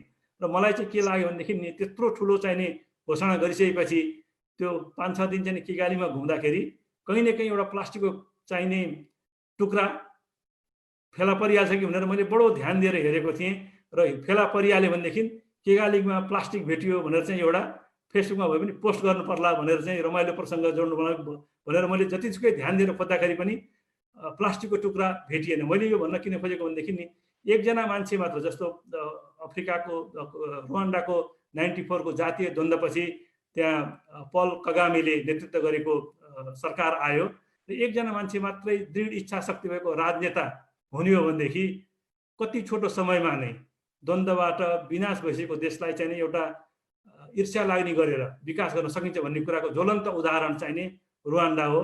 म किगालीबाट बाहिर गाउँहरूतिर पनि गएँ, गाउँहरू जाँदाखेरि पनि गाउँमा पनि आफ्नै खालको एउटा रोड म्याप तयार भइसकेको विकासको त्यस्तो खालको चाहिने एउटा अवस्था देखियो र त्यहाँ धेरै प्रसङ्गहरू छन्। मैले यो मेरो देश देशावरमा यसलाई चाहिने उल्लेख पनि गरेको छु। त्यस्तै त्यही सालमा हामी रुवान्डा गएपछि रुवान्डापछि हिक्मतजीको इन्भिटेसनमा तान्जानिया गएको थिएँ। तान्जानियाको आफ्नै धेरै चाहिने त्यहाँ गैराक्स नेपाली सङ्घको अफ्रिका रिजनल मिटिङ पनि भएको थियो। त्यति बेला मेरो सरस्वती संसार पब्लिस भइसकेको थियो र मैले सम्झिरहेको छु सरस्वती संसारको अफ्रिका भर्खरै विमोचन भएको 2-3 हप्ता भएको थियो र त्यसको अफ्रिका विमोचन पनि हामीले गरेको प्रसङ्गहरू मलाई थाहा छ। र त्यहाँ पनि हामीले पढेका छौँ अफ्रिकाबाट मानिसहरू दासी बनाएर फलामले बाँधेर चाहिने अमेरिकातिर अरू देशहरूमा बिक्रीका लागि लगिन्थे भन्ने कुरा। एउटा यस्तो सानो बन्दरगाहमा हामी पुग्यौँ, हिक्मतजी र हिक्मतजी परिवारसहित हुनुहुन्थ्यो, हामी त्यहाँ पुग्यौँ। त्यो पुग्दाखेरि चाहिँ बडा त्यसको कथा पढ्दाखेरि एकदमै मर्मस्पर्शी। मैले यो त्यही लगायतका प्रसङ्गहरूलाई चाहिँ यो दोसानमा तान्जानिया भन्ने शीर्षकमा यो देश देशावरमा समेटेको छु। त्यसै गरेर म 2 वर्ष अगाडि मोजाम्बिक पुगेको थिएँ। मोजाम्बिक पनि आफ्नै खालको विशेषता छ। यो झन्डै पुछारको अफ्रिकाको पुछारमा पर्ने साउथ अफ्रिकाभन्दा माथि केही उत्तरमा मात्र पर्ने देश हो, साउथ अफ्रिकासँग जोडिएको छ। र त्यहाँ चाहिने पुग्दाखेरिका अनुभवहरू एउटा चाहिँ अहिले यो तपाईँहरूसँग सेयर गरिहालेँ। ट्राभल गर्दाखेरि चाहिँ काम पनि लाग्छ। त्यहाँ के भएको थियो भनेदेखि म धेरै देशहरू गएको छु। त्यहाँ जाँदाखेरि मैले एउटा प्लेनबाट ल्यान्ड गर्ने बित्तिकै एयरपोर्टमा नै अनुभव गरेको चाहिँ एउटा अचम्म अन्त कहीँ पनि नगरेको कुरा के थियो भन्नुहुन्छ भने एयरपोर्टमा ल्यान्ड गर्ने बित्तिकै एकदम त्यहाँ अनएराइभल भिसा दिने, नेपालीहरूलाई अनएराइभल भिसा दिने अफ्रिकी केही मुलुकहरू छन् र सिङ्गापुर लगायत अरू धेरै कम देशहरूले मात्रै दिन्छ। झन्डै संसारको 210 देशमध्येमा हामीले अनएराइभल भिसा पाउने भनेको जम्मा 35वटा देशहरू मात्रै हो र त्यसमा अधिकांश देशहरू अफ्रिकी देशहरू नै छन्। र त्यहाँ अनएराइभल भिसा दिँदैछन्। एकदम सिम्पल खालको चाहिँ तपाईँले त्यो ल्यान्डिङ कार्ड भर्नुपर्छ। त्यहाँ अरू केही पनि हुन्न, तपाईँ कहाँ बस्ने हो अनि कहिले तपाईँको चाहिँ डिपार्चर फ्लाइट छ, त्यो सामान्य जानकारीहरू लेख्ने एउटा फर्म भरेर चाहिँ त्यहाँ बुझाउनुपर्छ। अनि मैले त्यो फर्म केही पनि थिएन र त्यो सिम्पल 2 मिनटमा भरेर चाहिँ बुझाएँ। यो भिसा माइग्रेसन अफिसरलाई दिएँ। अनि उनले चाहिँ त्यो फर्म हेरेर चाहिँ के भन्यो भनेदेखि यो मिलेन तिम्रो फर्म भनेर त्यो तुरन्त हेर्दा पनि नहेरिकन यसो हेरेँ। मैले आफैले भरेको फर्म चाहिँ देख्ने बित्तिकै उनले त्यो च्यातेर चाहिँ अरूको पोखरीमा फालिदिए। म त अचम्म लाग्यो, त्यहाँ भर्नुपर्ने कुनै त्यस्तो चिज पनि छैन, अचम्म लाग्ने कुनै केही कुरा पनि थिएन, मैले केही कुरा छुटाएको पनि थिएन। किन यस्तो भयो होला भनेर अनि मैले सोधेँ। भनेपछि यो राम्रोसँग भर्नको लागि चाहिँ त्यो मान्छेहरूलाई सम्पर्क गर्नुहोस् भनेर त्यही भित्र एयरपोर्टको भिसा लिने ठाउँमा त्यो हरियो चाहिने ज्याकेट जस्तो लगाएको व्यक्तिहरू भनौँ न, एउटा ब्रोकर जस्तो भनौँ न, त्यो अफिसियली नै राख्न पाइने रहेछ।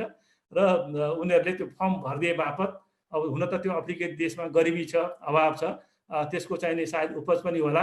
र अनि उनले भरेपछि चाहिँ नि अब त्यो भर्ने त के थियो र त्यहाँ होइन, केही कुरा पनि थिएन। मैले अघि भरेकै कुराहरू उनले लेखेपछि त्यो चाहिँ नि उनले एप्रुभ भएर हामी त्यसरी पास भएका थियौँ। र यो एकदम यस्ता घटनाहरू। त्यसै गरेर अब मोजाम्बिकमा गइसकेपछि त्यहाँबाट अफ्रिका, साउथ अफ्रिकाको बोर्डरसम्म पनि जानु पर्यो भनेर म साउथ अफ्रिका बोर्डर गएँ र बोर्डर गएर हेरेँ। अनि त्यहाँ चाहिँ नि त्यसै गरेर यो मोजाम्बिकसँग जोडिएको स्वाजिल्यान्ड भन्ने, अहिले उनीहरूले त्यो देशलाई इस्वाटिनी भनेर नाउँ पनि चेन्ज गरेका छन्, त्यसको पनि बोर्डरमा गएँ। बोर्डरमा जाँदाखेरि चाहिँ नि मैले साउथ अफ्रिकाको बोर्डरमा त त्यहाँ धेरै ठुलो लाइन थियो, त्यहाँ सम्भव थिएन छिर्नलाई केही गरी पनि। त्यो इस्वाटिनीको बोर्डरमा चाहिँ नि एकदम साधारण एकजना मात्रै पहरेदार रहेछ। मलाई के लाग्यो भनेदेखि अब यो स्वाजिल्यान्डमा कहिले आइएला नआइएला कमसेकम चाहिँ नि त्यो 1 मिटर जति पर गएर 2-4वटा फोटो मात्रै भयो भने त्यो ल्यान्डमा टेकेर चाहिँ नि आउनु पर्यो भनेर मैले अनुरोध गरेँ। अब उनको ड्युटी अनुसार त्यो अलाउ थिएन, उनले दिएनन्। र मलाई त्यति बेला के लाग्यो भनेदेखि हामी चाहिँ नि मानिसहरू अब त्यही नै जङ्गली जनावरहरू निर्वाध रूपमा चाहिँ नि त्यो काँडे तारलाई भत्काएर चाहिँ नि यता र उता गरिरहेको पनि देखिन्छ होइन, तर मानिसलाई चाहिँ नि जान वर्जित छ। अनि मलाई के लाग्यो भनेदेखि मानिस चाहिँ नि आफैले बनाएको बन्धनबाट हामी चाहिँ नि बाँधिएका छौँ। चराहरूलाई, साइबेरियाका चराहरू चितवनमा आउँछन्, तर हामी चाहिँ नि एउटा पाइलो पनि टेक्न पाउँदैनौँ। त्यो आफैले बनाएको हो र हामी आफैले आफूलाई बन्धनमा राखेको भन्ने कुराहरू पनि मैले त्यसरी यो यात्रामा गरेको छु। त्यस्तै गरेर युगान्डामा त्यति बेला नै गएका थियौँ र युगान्डा सम्बन्धी प्रसङ्गहरू पनि छन्। मैले सर्टकटमा यति मात्र भने, अरू एकजना आजको सहभागी साथीको पनि अनुभवहरू धेरै सुन्न बाँकी छ। र मेरो देश देशावर दोस्रो यात्रा सङ्ग्रह अब छिट्टै रिलिज भएर आउँछ र यहाँहरू समक्ष। र म के मात्र भन्न चाहन्छु भनेदेखि जुन अफ्रिका जाँदाखेरि मलाई लागेको, म एउटा उद्यमी व्यवसाय पनि भएको नाताले गर्दाखेरि मैले के चाहिने अनुभव गरेँ भनेदेखि जुन अफ्रिका एउटा पछाडि परेको मुलुक हो, पछाडि अन्धकारको महादेश हो भन्ने त्यो जुन एउटा ट्रेडिसनल भनाइ थियो नि, त्योभन्दा धेरै अगाडि अफ्रिका अहिले पुगिसकेको छ। म जहाँ पनि गएँ त्यहाँ चाहिँ नि विशेष गरेर यो विदेशी लगानीहरू चाहिँ नि ओहिरिएको देखेको छु। र अहिले पछिल्लो 4-5 वर्षमा चाइनिज इन्भेस्टमेन्ट चाहिँ त्यहाँ धेरै आएको छ। र मलाई के लाग्छ, केही मुलुकहरूको अपवादको बाहेक अफ्रिकाका धेरै देशहरू छोटो समयमा नै त्यहाँको इन्फ्रास्ट्रक्चर डेभलपमेन्ट होस् अथवा चाहिँ त्यहाँको यतिसम्म कि मैले देखेँ चाइनिज यो लगानीकर्ताहरू, चाइनिज किसानहरू आएर अफ्रिकामा खेतीपाती शुद्ध गर्न थालिसकेका छन्। ठुल्ठुला कमर्सियल फार्महरू चाहिँ नि उनीहरूले किनेर राखेका छन् र त्यहाँ खेतीपाती गरेका छन्। अफ्रिकी जनताहरूलाई खेतीपाती गर्न सिकाएका छन्, व्यवसाय गर्न सिकाएका छन्। इन्फ्रास्ट्रक्चरमा चाहिँ नि डेभलपमा चाहिँ नि उनीहरूको लगानी आएको छ, ओहिरिएको छ। चिनिया राष्ट्रपतिले केही वर्ष अगाडि भनेको मैले पढेको थिएँ कतै स्टेटमेन्ट, चीनले 5 वर्षभित्रमा अफ्रिका महादेशमा मात्र $60 बिलियन चाहिने इन्भेस्टमेन्ट गर्छ सरकारले, र अरू चाहिने चिनिया लगानीकर्ताहरू प्राइभेट सेक्टरले few $100 बिलियन चाहिने हामी लगानी गर्छौँ भनेर कमिटमेन्ट गरेका थिए। र त्यही अनुसार लगानी पनि जता जानुहोस्, इथियोपिया हेर्नुहोस्, मोजाम्बिक हेर्नुहोस्, युगान्डा हेर्नुहोस्, धेरै देशहरूमा चाहिने चिनिया लगानी आएको छ। र अरू पनि अब अहिले मलाई के लाग्छ भनेदेखि विश्वशक्ति राष्ट्रहरूसँगको यो द्वन्द्वको कारण चीनले चाहिँ अफ्रिका आउने दिनमा चाहिने अप्रत्यक्ष रूपमा कोलोनाइजेसन गर्ने पो हो कि भन्ने चाहिने पिर पनि होला जस्तो मलाई लाग्छ त्यो। र यही विषयमा मोजाम्बिकमा जाँदाखेरि एकजना हामीलाई घुमाउने त्यहाँको चाहिँ गैर नेपाली सङ्घको साथीहरू चाहिँ घुमाइदिनु भएको थियो।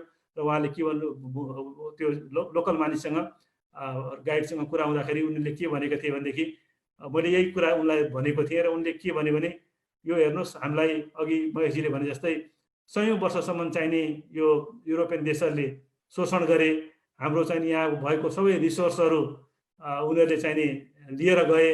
अब अहिले चीन चाहिँ हामीलाई लगानी गर्नको लागि भनेर, हामीलाई सहयोग गर्नलाई भनेर आएको छ। त्यसैको ईर्ष्या भएको, जलन भएको भनेर त्यहाँको स्थानीय व्यक्तिले पनि मलाई भनेको पनि मैले सम्झिरहेको छु। भनेपछि एक किसिमको प्रतिस्पर्धा छ अमेरिका लगायत चीनको चाहिने अहिले अफ्रिकामा कसले लगानी गर्ने भन्ने चाहिँ यो किसिमको कम्पिटिसन पनि छ। र मलाई के लाग्छ भनेदेखि अफ्रिका छिट्टै नै धेरै देशहरू, केही देशहरूमा अझै पनि द्वन्द्व छ, त्यहाँको अस्थिर राजनीतिक व्यवस्था छ। र तर धेरै देशहरू चाहिने अहिले विकासको धेरै कामहरू चाहिँ त्यहाँ भएको देखियो। र छिट्टै नै अफ्रिका अहिले त्यो जुन पहिलाको क्लासिकल भनाइ छ अन्धकारको महादेश होइन, त्यो एउटा उज्यालो महादेश हुन्छ भन्ने मैले अनुभव गरेँ जति ठाउँमा गएको छु र अझै पनि धेरै ठाउँहरू जाने चाहना छ र म आज मेरो अवसर दिनुभएकोमा यहाँहरूलाई धन्यवाद भन्छु र मेरो चाहिने अनुभवहरू यतिमै टुङ्ग्याएँ अहिले। धन्यवाद, नमस्कार। हस्, थ्याङ्क यू। म केही गेस्टहरू आउनु भएको छ यहाँ, श्रोताहरू। साहित्यकार, समीक्षक तथा नेपाली डायस्पोराको अध्येता रामजी तिमल सिन्हा आउनु भएको छ, उहाँलाई हार्दिक स्वागत गर्न चाहन्छु। रमेश चन्द्र अधिकारीजी पनि आउनु भएको छ, उहाँलाई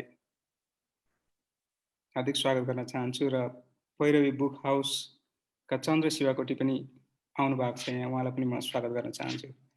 त्यस्तै हामी रश्मि साहित्यकार, श्रद्धेय साहित्यकार रश्मि शेखर सुवेदीको अनुभवहरू सुन्न चाहन्छौँ अब।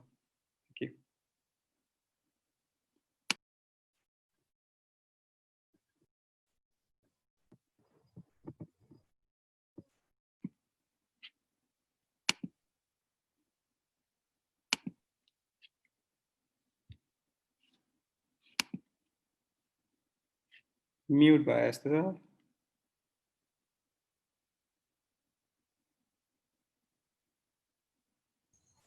हजुर मैले यसभन्दा अगाडिको कुराहरू मैले सुन्न पाइनँ। उहाँहरूको अनुभवहरू, आदरणीय साहित्यकारहरूको अनुभवहरू, महामहिम राजदूतज्यूका भनाइहरू पनि मैले सुन्न पाएको छैन। म रेकर्डिङ मार्फत सुन्नुला त्यसपछि।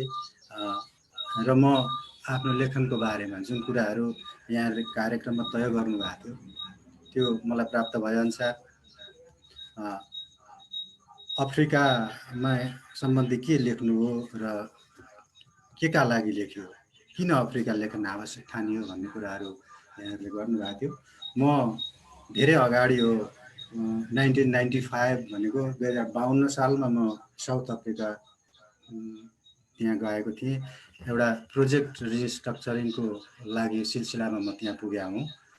म नेपाल ग्रामीण विकास ब्याङ्कको कर्मचारीको हैसियतले म त्यस संस्थाको एउटा संस्थापक कार्यकारी निर्देशक र अहिले इन्टरनेसनल यो माइक्रो फाइनेन्सको एक्सपर्ट हुनुहुन्छ रमेश पौडेलज्यू, उहाँसँग म त्यहाँ पुगेको हुँ एज ए कन्सल्टेन्ट। र हामीले म 3 महिना त्यहाँ साउथ अफ्रिकामा रहने अवसर प्राप्त भयो। मैले जोहान्सबर्ग केही समय बसेँ र त्यसपछि म इस्टर्न ट्रान्सवाल, त्यहाँबाट 600 किलोमिटरको पूर्वमा इस्टर्न ट्रान्सवाल एकुर्नुक भन्ने ठाउँमा गएर मैले चाहिँ त्यहाँ एउटा प्रोजेक्टलाई रिस्ट्रक्चर गरेर आएको हुँ। र त्यहाँ बस्दाखेरि जे देखियो र जस साथीहरूसँग सङ्गत भयो र जे अनुभव गर्न पाइयो त्यसलाई चाहिँ लिपिबद्ध गर्ने काम मैले गरे हुँ। र मैले यो काम धेरै लामो समय लगाएर गरेँ। यसको प्रत्यक्ष साक्षी चाहिँ हुनुहुन्छ मेरो आदरणीय दाइ साहित्यकार कृष्ण धरावासीज्यू। सायद उहाँले मलाई हुटुटी नलाउनु भएको थियो भने त्यो कृति निक्लिन पनि निकै गाह्रो थियो। मलाई त्यो कृति 1995 मा मैले त्यसलाई चाहिँ नोट डाउन गरेको कृतिलाई त्यसपछि 10 वर्ष लगाएर, भनेको त्यति समय 62 साल भनेको 62 सालमा आएर चाहिँ त्यो कृतिलाई चाहिँ लिपिबद्ध गरेर प्रकाशनमा ल्याउन सकियो। र त्यसभन्दा बिचमा पनि मैले अफ्रिका सम्बन्धी नै त्योभन्दा अगाडि भनेको 2057 सालमा चाहिँ गरिबको अर्थशास्त्र भनेर एउटा चाहिँ अफ्रिकाकै त्यही बेस मैले काम गरेको जुन प्रोफेसनसँग रिलेटेड सब्जेक्ट हो माइक्रो फाइनेन्सको एउटा गाइड बुक त्यो तयार गरेको थिएँ, इकोनोमिक्स अफ द पुवर भनेर।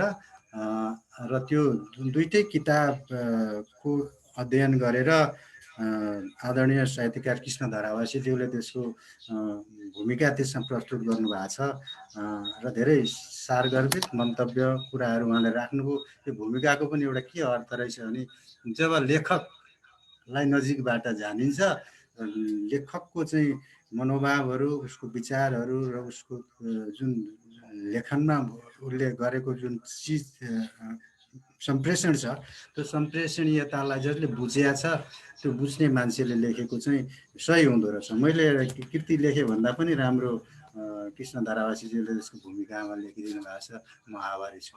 र अफ्रिका किन लेख्यो यो मैले 1995 मा लेखेँ, यसको नाम जोइना, म यहाँहरूलाई यहाँ देखाइरहेको छु। यो कृति हो। अब यो 62 सालमा प्रकाशन भएको कृति 1000 प्रति निकाल्ने त्यतिखेरको समयमा एउटा कृति निकाल्न गाह्रै थियो। आफैले लगानी गरेर आफै सबै चिज गरेर प्रविधिसँग उ गरेर धेरै गर्नलाई गाह्रो थियो मेरो लागि। यो कृति निकाल्यो र 1000 प्रति अब यो देशभरिमा कति गयो होला र यो धेरैजनाको हातमा परेको पनि छैन, पढिएको पनि छैन। अब यसभित्र के चिज रह्यो भन्दाखेरि यो अफ्रिका नै रह्यो। यो अफ्रिका किन लेखियो त भन्दाखेरि छुनु पर्दो रहेछ केही चिजले लेख्नलाई लेखकलाई। मैले अहिले 15 वर्ष भयो यो कृति तयार गरेको, अहिलेसम्म मैले किसिमको कृति लेखेको छैन, किनभने त्यसले मलाई टचै गरेको छैन। जुन कन्टेन्ट मैले यसमा भेटेको छु त्यो चिज चाहिँ अहिलेसम्म मैले फेला पार्न नसकेको अथवा मलाई त्यो चिजहरू नछोएको कारणले मैले तयारी गर्न नसकेको अवस्था हो। र अफ्रिका किन लेखियो त भन्दाखेरि मैले देखेँ त्यहाँ एउटा नभोगेको दासत्व। हामीले जीवनमा दासत्व कहिले भोग्दै भोगेको। हामी जन्मै स्वतन्त्र जन्म्यौँ र अहिले पनि स्वतन्त्र छौँ भन्छौँ, तर मान्छेले कस्तो दासत्व भोग्दो रहेछ त्यो पीडा, त्यो मैले त्यहाँ गएर अनुभव गर्न सकेँ देखेर। भर्खर साउथ अफ्रिका चाहिँ फ्रिडममा गइसकेको अवस्था थियो र लिजेन्ड पिपुल चाहिँ नेल्सन मण्डेला, उहाँ त्यत्रो व्यक्तित्व त्यहाँको राष्ट्रपति हुनुहुन्थ्यो। उहाँले त्यस्तो किसिमको एउटा चाहिँ विभेदपूर्ण उसबाट 80 वर्षसम्म दासत्वमा गुम्सिएर आएको एउटा समुदायलाई यस्तो ट्र्याकमा ल्याएर त्यो जुन ट्रान्सफर्मेसन गर्नुभएको थियो त्यो पोलिटिकल माहौलको 80 वर्षको त्यो पीडा गुम्साट, त्यो अग्नि, त्यो ज्वाला, त्यसलाई चाहिँ उहाँहरूले जस्ट समन गरेर चाहिँ त्यो एउटा पोलिटिक्समा चाहिँ उहाँले उतार्नु भएको थियो। त्यो कुराले मलाई साह्रै इन्फ्लुएन्स गरेको।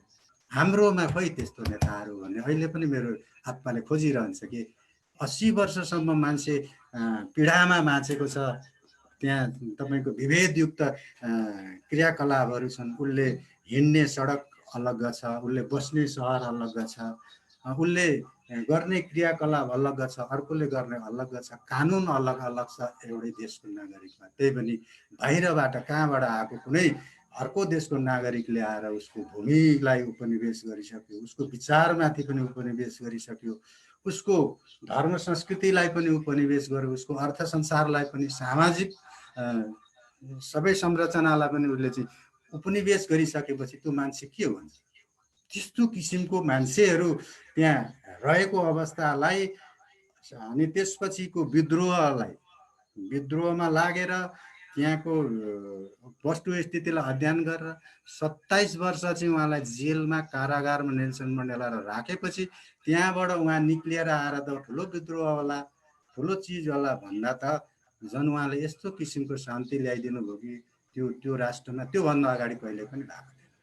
त्यहाँको मान्छेहरूलाई, त्यहाँको भोकलाई, त्यहाँको अशिक्षालाई, त्यहाँको त्यो अग्नि ज्वाला, त्यो विद्रोहको ज्वालालाई उहाँले कसरी समन गर्नुभयो? त्यस्तो नेता, त्यस्तो किसिमको महामानवको चाहिँ देशमा पुग्दाखेरि मलाई के फिल भयो भनेदेखि त्यो लेजेन्ड पिपुल, मैले मिथकका रूपमा कविताहरूमा पढेको व्यक्तित्वको जुन राष्ट्रपति कार्यालय अगाडि जब म पुगेँ त्यतिखेर मलाई आफैलाई एउटा कृति लेख्ने भित्रैदेखि जागेर आयो र मैले त्यो लेख्छु भन्ने प्रण गरेको थिएँ र त्यसको 10 वर्षपछि लेख्न सफल भएँ।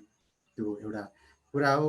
त्यो रङ्गभेदको पीडा, त्यो हामीले नभोगेको दासत्वको पीडा र त्यो सशस्त्र विद्रोह पछिको त्यो ट्रान्सफर्मेसन, जुन सेटलमेन्ट छ नि, त्यो सेटलमेन्टको अवस्था र त्यो नेल्सन मण्डेलाले आफूले लिएको जुन मार्ग छ एज ए पोलिटिसियन, उहाँले चाहिँ त्यो अप्नाएको, उहाँले चाहिँ इम्प्लिमेन्टेसन गरेको त्यो किसिमको एउटा सोच बुझ जुन विचार छ त्यसबाट साह्रै इन्फ्लुएन्स भएर नै मैले लेखेको र यसको यो कुरा त्यही हो। अबको साहित्यमा चाहिँ यो अफ्रिका कस्तो लेखिनुपर्छ भन्ने कुरा आइरहेको अवस्थामा म के भन्न चाहन्छु भनेदेखि त्यो अफ्रिका जसलाई तहस नहस केले पार्यो?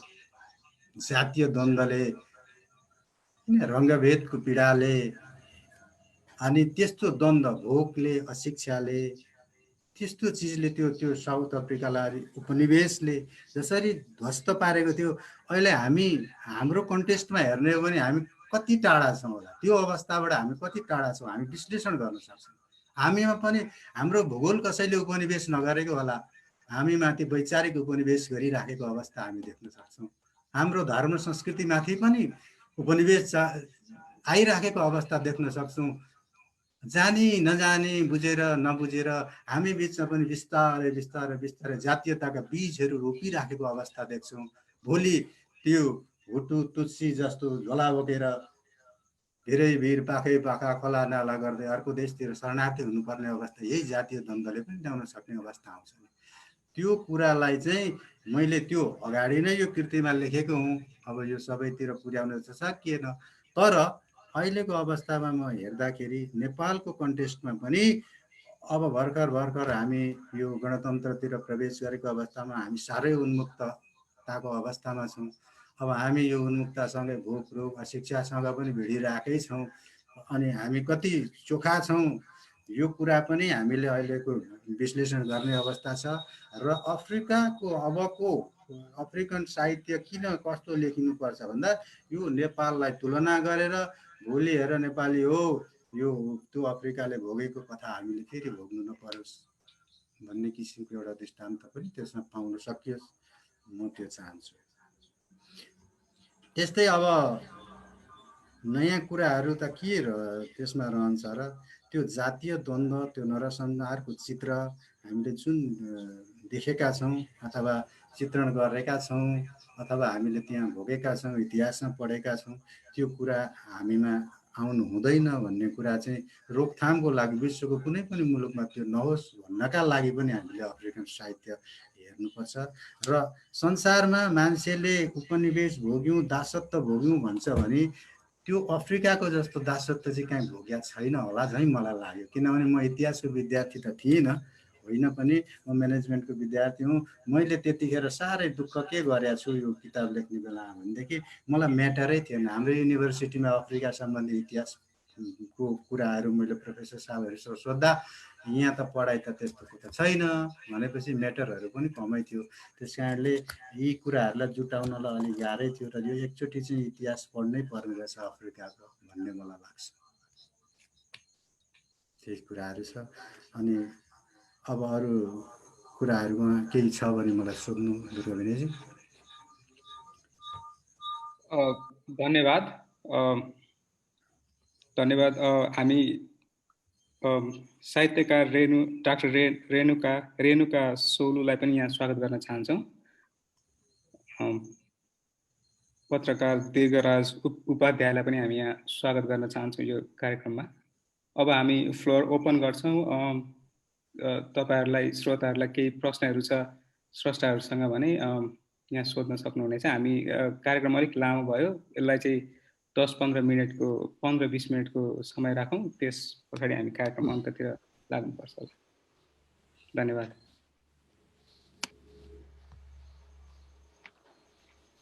दुर्गाजी म केही भनौँ? हजुर। धन्यवाद सबैलाई, नमस्कार। मेरो एउटा सानो प्रश्न चाहिँ महेशजीलाई छ। तपाईको ज्याक्सन हाइट भन्ने कृतिमा जसरी अमेरिकामा भएका नेपालीहरूको बारेमा राम्रो चित्रण गरिदिनु भएको छ, दुई-तीनवटा कथामा उनीहरूको जीवनलाई पूर्ण रूपमा आएको छ।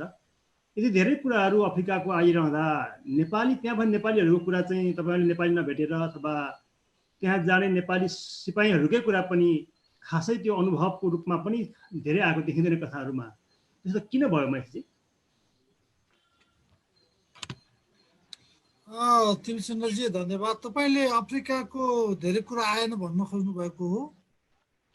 होइन, तपाईको आफ्नो नेपाली अफ्रिकामा बस्ने नेपालीको अनुभव चाहिँ किन आएन भनेको मैले। अफ्रिकाको कुरा धेरै आयो, एकदम राम्रो प्रश्न आएन।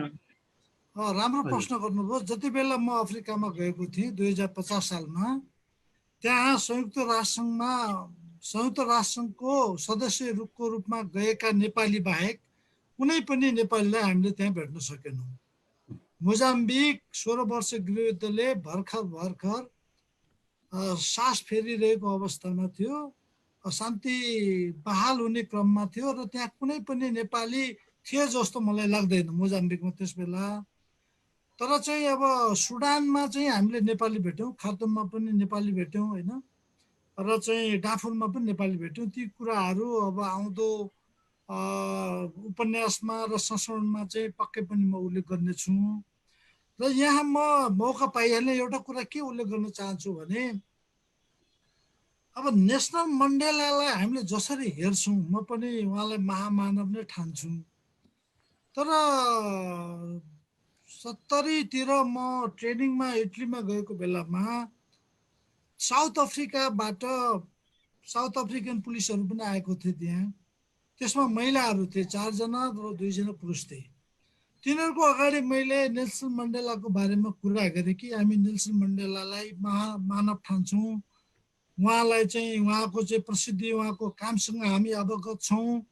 तपाईहरु धेरै भाग्यमानी हुनुहुन्छ कि तपाईले नेल्सन मण्डेला जस्तो राजनेता पाउनुभयो भनेर मैले भन्दाखेरि उनीहरू केही पनि बोलेन। हेर्नु, चुपचाप लागे। मलाई अचम्म लाग्यो, यिनीहरू त खुसी हुनुपर्ने हो नेल्सन मण्डेलाको नाम लिएर चाहिँ उहाँको चाहिँ बारेमा मैले यसरी गुणगान गाउँदाखेरि उहाँले त मलाई धन्यवाद दिनुपर्ने हो जस्तो मलाई लाग्यो, तर उहाँहरू केही बोलेनन्। अनि मैले भने कि किन तपाईहरु केही बोल्नुहुन्न, नेल्सन मण्डेलाको बारेमा के मैले कम भने, धेरै भन्नुपर्ने थियो भन्ने कुरा गर्दाखेरि उहाँले के भन्यो भने एउटा लेडीले, हेर्नुहोस् तपाईहरु बाह्य कुराहरुतिर जानुहुन्छ, अफ्रिकाको साउथ अफ्रिकाको भित्र दूरदराज ग्रामीण इलाकाको अवस्था कस्तो छ, त्यहाँको अवस्थालाई परिवर्तन गर्नको लागि हाम्रो समाज जो ग्रामीण भेगको जो चाहिँ वास्तविक अफ्रिकन समाज हो त्यसलाई परिवर्तन गर्नको लागि नेल्सनले के भूमिका खेले त तपाईहरुलाई केही पनि थाहा छैन। उहाँको प्रसिद्धि भनेको युरोप अमेरिकाले बनाएको प्रसिद्धि हो भन्ने कुरा चाहिँ मैले पाएँ। मलाई अहिले पनि आश्चर्य लाग्छ उनीहरूको त्यो जवाब सुन्दाखेरि। त्यसैले धेरै कुराहरू कस्तो हुँदो रहेछ भने बाह्य आँखाले हामी जुन हेर्छौँ त्यो त्यहाँको धरातलले यथार्थ कतिपय अवस्थामा भिन्न पनि हुँदो रहेछ। त्यस्तै अब जस्तो युएनकै सन्दर्भमा धेरै कवि आख्यानकारका कुराहरू पनि हुन्थे, जबकि त्यही देशका नागरिकहरूले तिनीहरूलाई चाहिँ मन पराउँदैन थिए, त्यस्तो पनि देखेँ मैले है। त्यसैले एउटा चाहिँ विचित्रको अनुभव हो नेल्सन मण्डेलाको बारेमा त्यहाँका देशकै नागरिकले, त्यो पनि काला जातिका नागरिकले चाहिँ भनेको कुरा। धन्यवाद। मैले आधा मिनटमा एउटा कुरा भन्छु, त्यसपछि म बिदा लिन्छु भनेको कुराबाट। सबै अफ्रिकामा भन्ने साथीहरूलाई र नेपाली प्रवास र डायस्पोरामा भन्ने सबै साथीहरूलाई मेरो एउटा अनुरोध के छ भने साहित्य लेख्ने भनेर कविता कथा उपन्यास लेख्नु पर्दैन। यहाँहरूको अनुभव, यहाँहरूको भोगाई, जसलाई अटोबायोग्राफी राइटिङ भन्छौँ, पर्सनल राइटिङ भन्छौँ, त्यो लेखिदिनु भयो यहाँहरूले भने यो चाहिँ डायस्पोराको अध्ययनमा, प्रवासको अध्ययनमा चाहिँ एकदम इम्प्याक्ट पार्ने खालको, पछि डकुमेन्टेड गर्दाखेरि पनि असाध्यै राम्ररी त्यसलाई आधार मान्ने खालको लेखन हुन्छ। डायस्पोराको अध्येतामा भएकोले मलाई त्यो जानकारी छ। त्यसैले यहाँहरूले कविता कथा उपन्यास आएको बेला त्यो लेखिदिनु होला।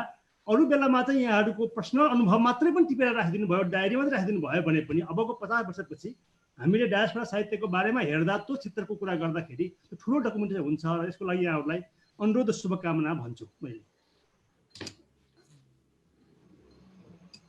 अब म केही भन्नु पर्यो र भन्नुभन्दा पनि के भने आज तिनैजना साहित्यकारहरूले जुन आफ्नो अनुभवहरू बताउनु भयो, तीमध्ये धेरै जसो हामीले पढिसकेका किताबहरू हुन्। जीवाजीको किताब पनि पढिसकेको, नयाँ आउने किताबको प्रतीक्षामा हामी छौँ। अनि महेशजीका किताबहरू धेरै नै मैले पढिसकेकै किताबहरू पनि हुन्। रश्मि शेखरको उपन्यासको त अब आजको कार्यक्रम सञ्चालकले नै टाइप गरेको हो र त्यसले भूमिका मैले पनि लेखिदिएको छु। किनभने अब रश्मि शेखर चाहिँ आफ्नै भाइ पनि हो, मेरो विद्यार्थी पनि कुनै समयको। हामी एकै ठाउँ बसेका हुनाले रश्मि शेखरको किताबको बारेमा धेरै कुरा थाहा छ।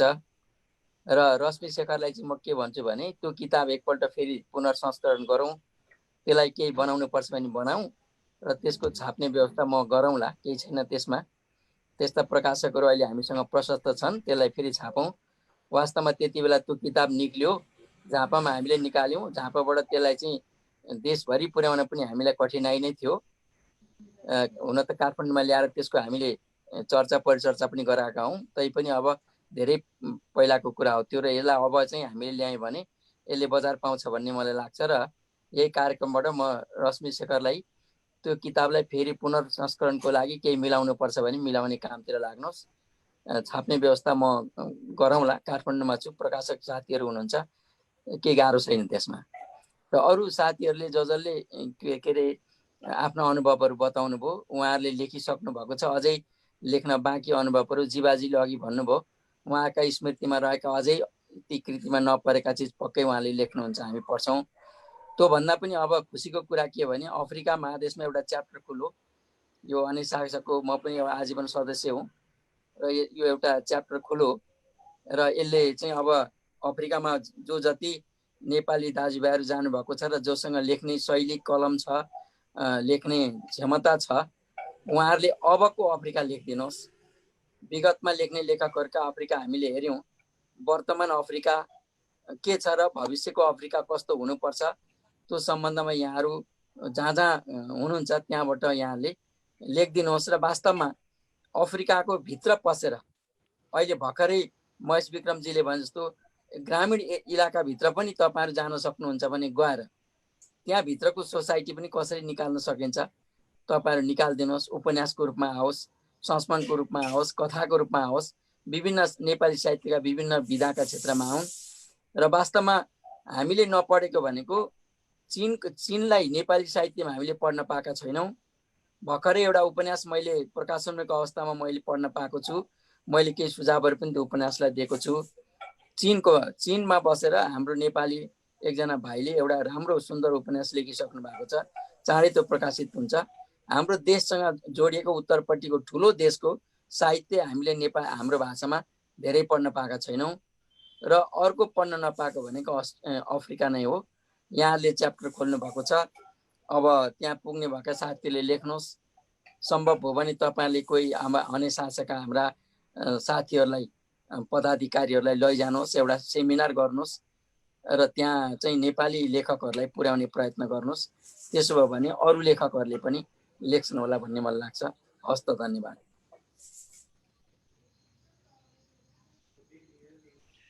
धन्यवाद। केही प्रश्न भए यहाँ अझ फ्लोर ओपन छ।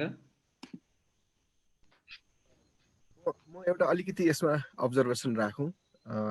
तीनजना विद्वान लेखकहरूको चाहिँ नि भनाइ सुन्न पाइयो। उहाँहरूको अनुभवहरू त हामीले उहाँहरूको लेख कृतिहरूमा पढि पनि सकेका थियौँ धेरै जसो।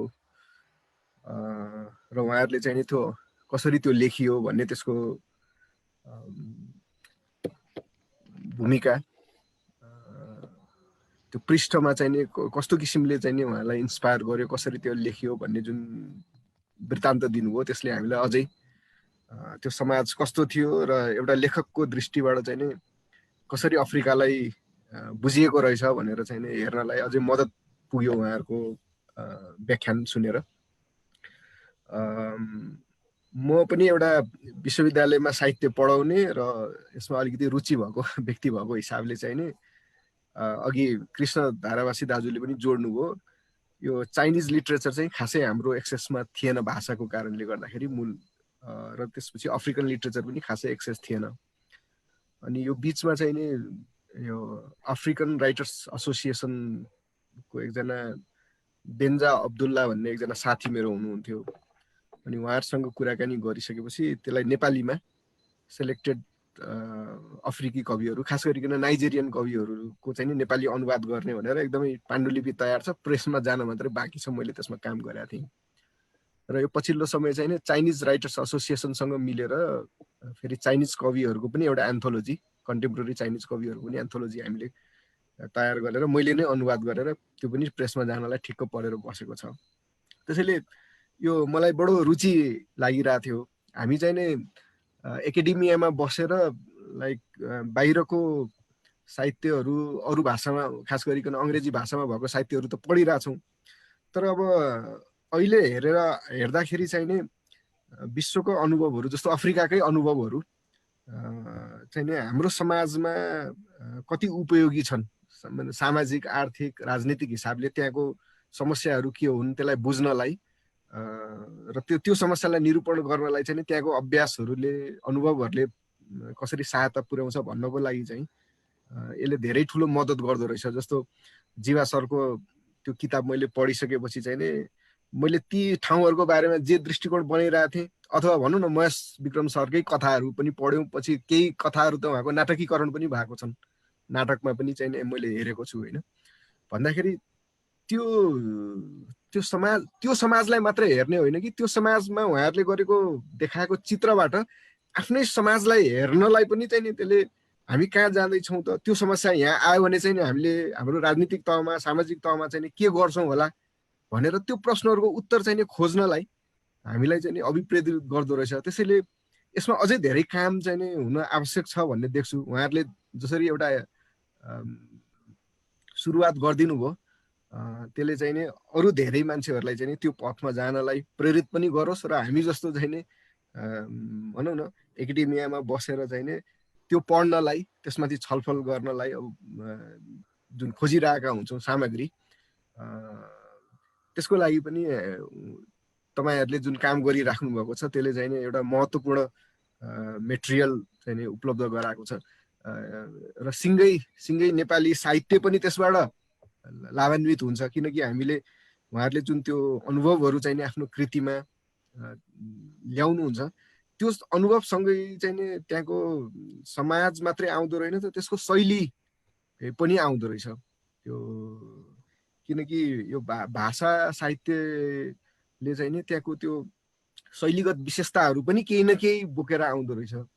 अनि त्यो चाहिँ नि यहाँ प्र्याक्टिस गर्ने लेखकहरूको लागि पनि एउटा काम लाग्दो विषय हुन्छ जस्तो लाग्छ। मलाई बढी खुसी लाग्यो कि यो अफ्रिकी जुन च्याप्टर बनेको छ रिजनल च्याप्टर बनेको छ र त्यसमा चाहिँ नि एकदमै धेरै काम भइरहेको छ। हिक्मत दाइलाई त म धेरै पहिलादेखि चिन्छु, उहाँ एकदमै एक्टिभली लागिराख्नु भएको छ। अब हामीले अघि रामजीले पनि भन्नुभयो उहाँ डायस्पोराको क्षेत्रमा चाहिँ नि काम गरिराख्नु भएको छ। हामीलाई चाहिँ वास्तवमा यस्तो किसिमको अनुभवी नेपाली लेखकहरूले जुन सिर्जना गरेको कृतिहरू छ त्यसमा चाहिँ तपाईँहरू त हुनुहुन्छ नै, तर यसमा चाहिँ यो छलफललाई अलिक व्यापक बनाएर अरू मान्छेहरूलाई पनि यसमा जोडौँ र हामीले पनि बिचमा बसेर चाहिँ नि कहाँनिरबाट योगदान गर्न सकिन्छ। अनुवादकै हिसाबले पनि केही योगदान हामी पनि गर्न सकिन्छ। अथवा अब हाम्रो पनि साहित्य पढ्नमा लेख्नमा रुचि भएको धेरै जमात हामीसँग छ होइन, नेपालमा अथवा बाहिर विभिन्न ठाउँमा बसेको। अब कुनै न कुनै रूपमा चाहिँ नि उहाँहरू त्यो ठाउँमा पुग्नु भएको छ। उहाँहरूलाई चाहिँ नि प्रवर्धन गर्ने, आफूले लेख्ने त छँदैछ, प्रवर्धन गर्ने पनि कसरी गर्ने भनेर चाहिँ नि जस्तो यो समाजले चाहिँ नि त्यो किसिमको अफ्रिकी अनुभव भएका कथाहरू अथवा अफ्रिकी अनुभव भएका नियात्राहरू यस्तो प्रकाशनको सिलसिला पनि हामीले जोडिदियौँ भने मलाई लाग्छ सबैलाई त्यो कडीमा चाहिँ नि जोड्न सकिन्छ होला जस्तो लाग्छ। मलाई एकदमै खुसी लाग्यो यहाँहरूको कुरा सुनेर चाहिँ नि म बडो उत्साहित पनि भएँ। तपाईँहरू सबैलाई धेरै धेरै धन्यवाद र यो कार्यक्रम गर्नुभएकोमा र मलाई चाहिँ नि यो कार्यक्रम सुन्नलाई यो लिङ्क सेयर गर्नुभएकोमा पनि तपाईँहरू आयोजकलाई धेरै धेरै धन्यवाद दिन्छु।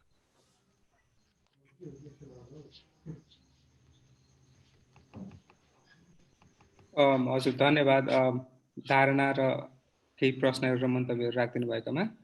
अब हामी आजको कार्यक्रममाथि समीक्षा र मन्तव्य राखिदिनु हुन अनेसासका अन्तर्राष्ट्रिय अध्यक्ष प्रकाश पौडेल माइनालाई हार्दिक अनुरोध गर्दछु। धन्यवाद। सम्पूर्णमा नमस्कार।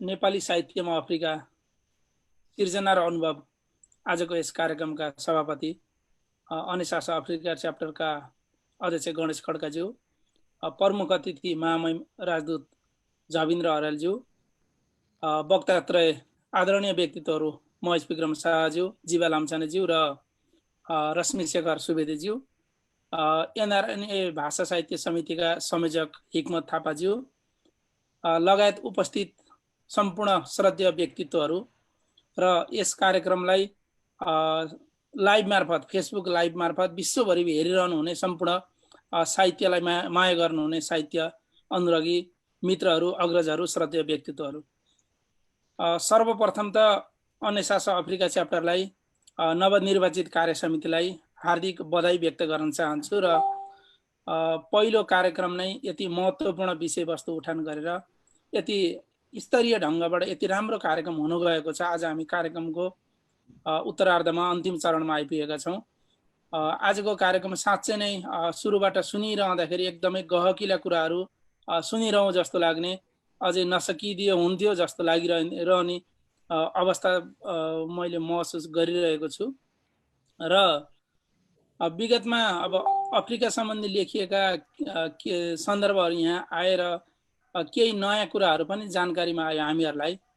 र त्यसमा अझै पनि अनुभव के भयो भने केही सरहरूले उठाउनु भयो पनि कुरा, अरू क्षेत्रका बारेमा धेरै कुरा लेखिए तर अब चाहिँ अफ्रिका लेख्न अझै बाँकी नै छ, धेरै कुरा अफ्रिकाको बारेमा लेखिन बाँकी छ भन्ने कुरा आयो। र आगामी दिनमा अबको पुस्ताले भनौँ अनिशासले अहिले अफ्रिका च्याप्टर गठन भएको छ, त्यहाँ साथीहरूले नेतृत्व लिनुभएको छ, धेरैजना सक्रियता जनाइरहनु भएको छ। र अब यही सक्रियता, यही जुझारुपन र यही ऊर्जालाई एउटा चाहिँ सबैजनाले जोडबल गरेर अफ्रिकामा नेपाली भाषा साहित्यको गतिविधि वृद्धि गर्दै अफ्रिकाका कुराहरू लेखेर नेपाली साहित्यमा, नेपाली भाषामा उतार्ने कामहरू चाहिँ अबको दिनमा हामीहरूले गर्नुपर्छ। यो काम अनिशास अफ्रिका च्याप्टरले यसका लागि अझ चाहिँ सक्रियतापूर्वक लाग्नेछ भन्ने अपेक्षा मैले अनिशास केन्द्रीय कार्य समितिको तर्फबाट लिएको छु। र अफ्रिका मेरो व्यक्तिगत रूपमा पनि भन्नुपर्दा स्कुल तहमै अघि जीवा सरले भन्नुभयो कक्षा 8 देखि अफ्रिकाका केही कुराहरू हामीले पढ्न थालियो, केही देशका नामहरू सुनियो। म त व्यक्तिगत रूपमा अफ्रिका पुगेको छैन, तर चाहिँ विभिन्न उपलब्ध भएका कृतिहरू र समाचार मिडियाहरू, सामाजिक सञ्जालहरूबाट पनि केही कुराहरू अफ्रिकाको बारेमा थोरै भए पनि केही जानकारी मैले लिने कोसिस चाहिँ गरिरहेको छु। र त्यतिले मात्रै पनि पर्याप्त मैले अनुभव गरेको छैन र आगामी दिनमा पक्कै पनि अफ्रिकाको बारेमा धेरै कुराहरू आउने अपेक्षा हामीले राख्न सक्छौँ। र मलाई अब उद्घोषकज्यूले समीक्षाको लागि भन्नुभएको थियो, तर चाहिँ यहाँ अब यति राम्रा कुराहरू वा यति अग्रज व्यक्तित्वहरू हुनुहुन्छ, मैले उहाँहरूका कुरामाथि त्यति समीक्षा राख्ने तह त मैले राख्दिनँ जस्तो लाग्छ। तर हार्दिक आभार चाहिँ मैले यहाँहरूलाई व्यक्त गर्छु। विशेष गरी पुनः एकपटक अफ्रिका च्याप्टरलाई आभार व्यक्त गर्दछु महत्त्वपूर्ण कार्यक्रम संयोजनको लागि। र यसरी महत्त्वपूर्ण समय दिएर यहाँहरू वक्ताज्यूहरू र अन्य श्रद्धेय व्यक्तित्वहरू यसरी उपस्थित भएर कार्यक्रमलाई सफल बनाउनका लागि आएर आफ्ना कुराहरू राखिदिनु भयो, त्यसका लागि पनि मैले यहाँहरूलाई हार्दिक आभार व्यक्त गर्दछु। त्यति नै हो, मेरो अरू धेरै कुरा त्यति छैन। र मलाई यो कार्यक्रम तय भइसकेपछि अमेरिकाबाट नगेन्द्र नेउपानेज्यूले म्यासेज गरेर भन्नुभएको थियो, उहाँको एउटा कृति अफ्रिका सम्बन्धी निस्किएको छ, कङ्गो र इथियोपियाको सेरोफेरो, उहाँको त्यस कृति पनि निस्केको उहाँले जानकारी गराउनु भएको थियो। र आगामी दिनमा यो आजको सुरुवात हो र आगामी दिनमा अरू एक दुई कृतिहरू पनि मलाई जानकारीमा आएका छन् अफ्रिकाको सेरोफेरोमा निस्किएका, म च्याप्टरलाई जानकारी गराउनेछु। र अर्को श्रृङ्खलाको रूपमा यसरी नै छलफल गर्दा ती कृतिकारहरूलाई बोलाएर थप कुराहरू हामीले सुन्न र सबैलाई सुनाउन चाहिँ एउटा अवसरको रूपमा लिन सक्छौँ भन्ने मैले महसुस गरेको छु। यहाँहरूलाई त्यो आग्रह पनि गर्दछु। र पुनः अन्तमा अफ्रिका च्याप्टरलाई हार्दिक आभार व्यक्त गर्दै मैले आफ्नो मन्तव्य यहीँ टुङ्गाउँछु। हस्, नमस्कार। धन्यवाद हजुरको मन्तव्य धारणा प्रति। आजको कार्यक्रम समापन गरिदिनु हुन र आफ्नो केही मन्तव्य राखिदिनु हुन म यस कार्यक्रमको सभापतिलाई हार्दिक अनुरोध गर्दछु।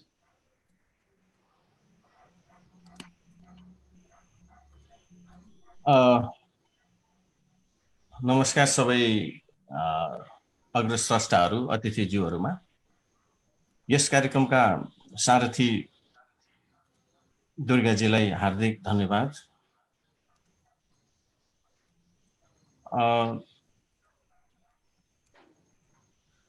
यो वास्तवमै एउटा ऐतिहासिक कार्यक्रम गर्यौं कि जस्तो फिल भइरहेको छ मलाई यति बेला।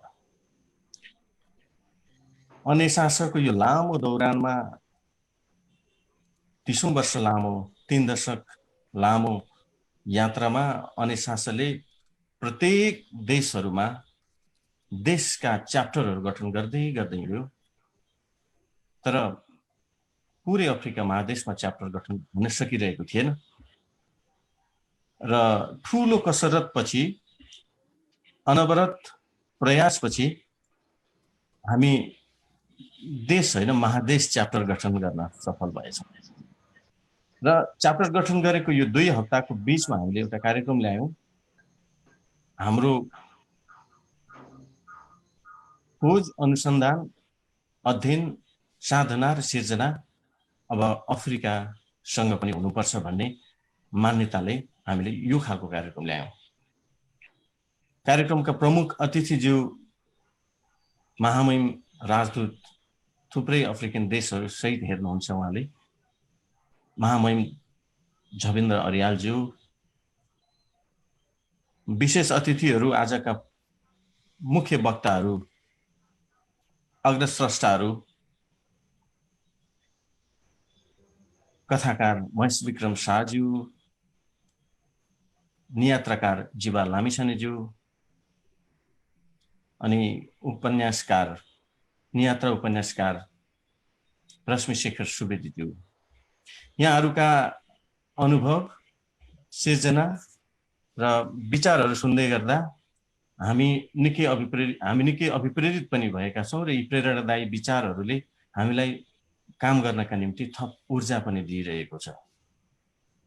हामी नेपाली भाषा र साहित्यलाई अफ्रिकामा घुमाउन चाहन्छौँ र अफ्रिकालाई नेपाली भाषा साहित्यमा डुलाउन चाहन्छौँ।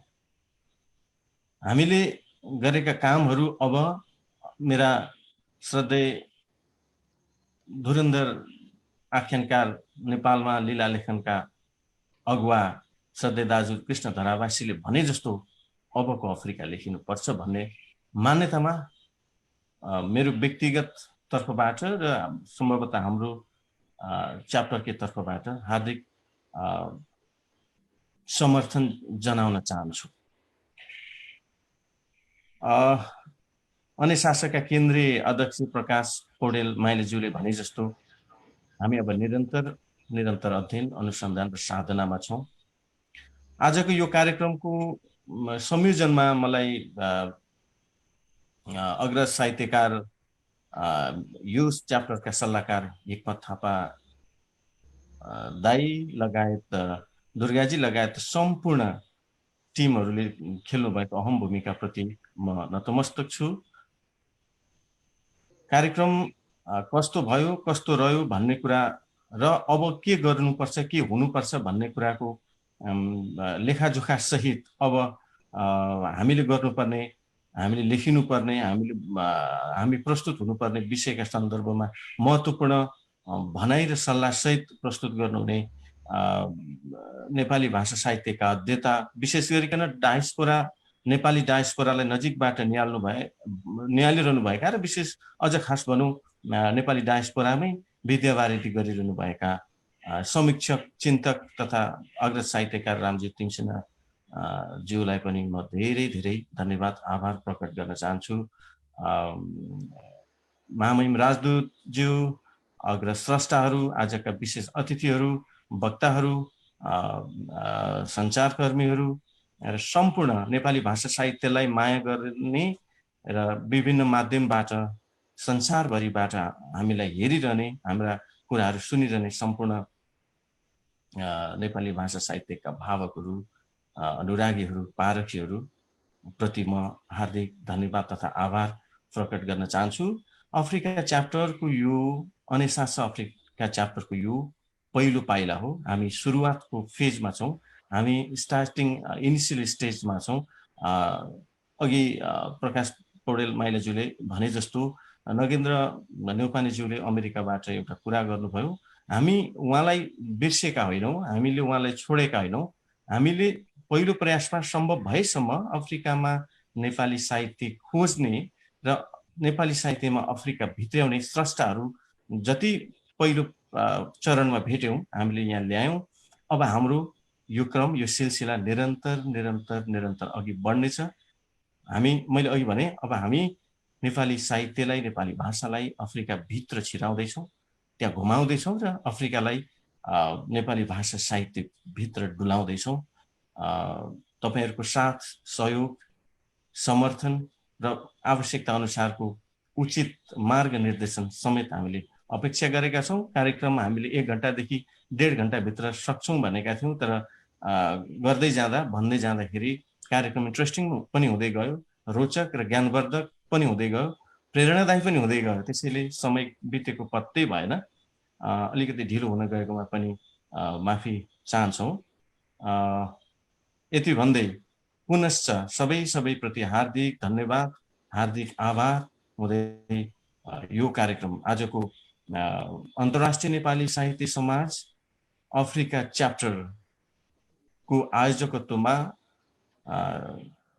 भर्खरै हामीले प्रस्तुत गरेको कार्यक्रम अनलाइन अन्तर्क्रियात्मक कार्यक्रम नेपाली साहित्यमा अफ्रिका सिर्जना र अनुभव आजको लागि यो श्रृङ्खलाबाट अथवा यो बसाइबाट अथवा यो कार्यक्रमको हाम्रो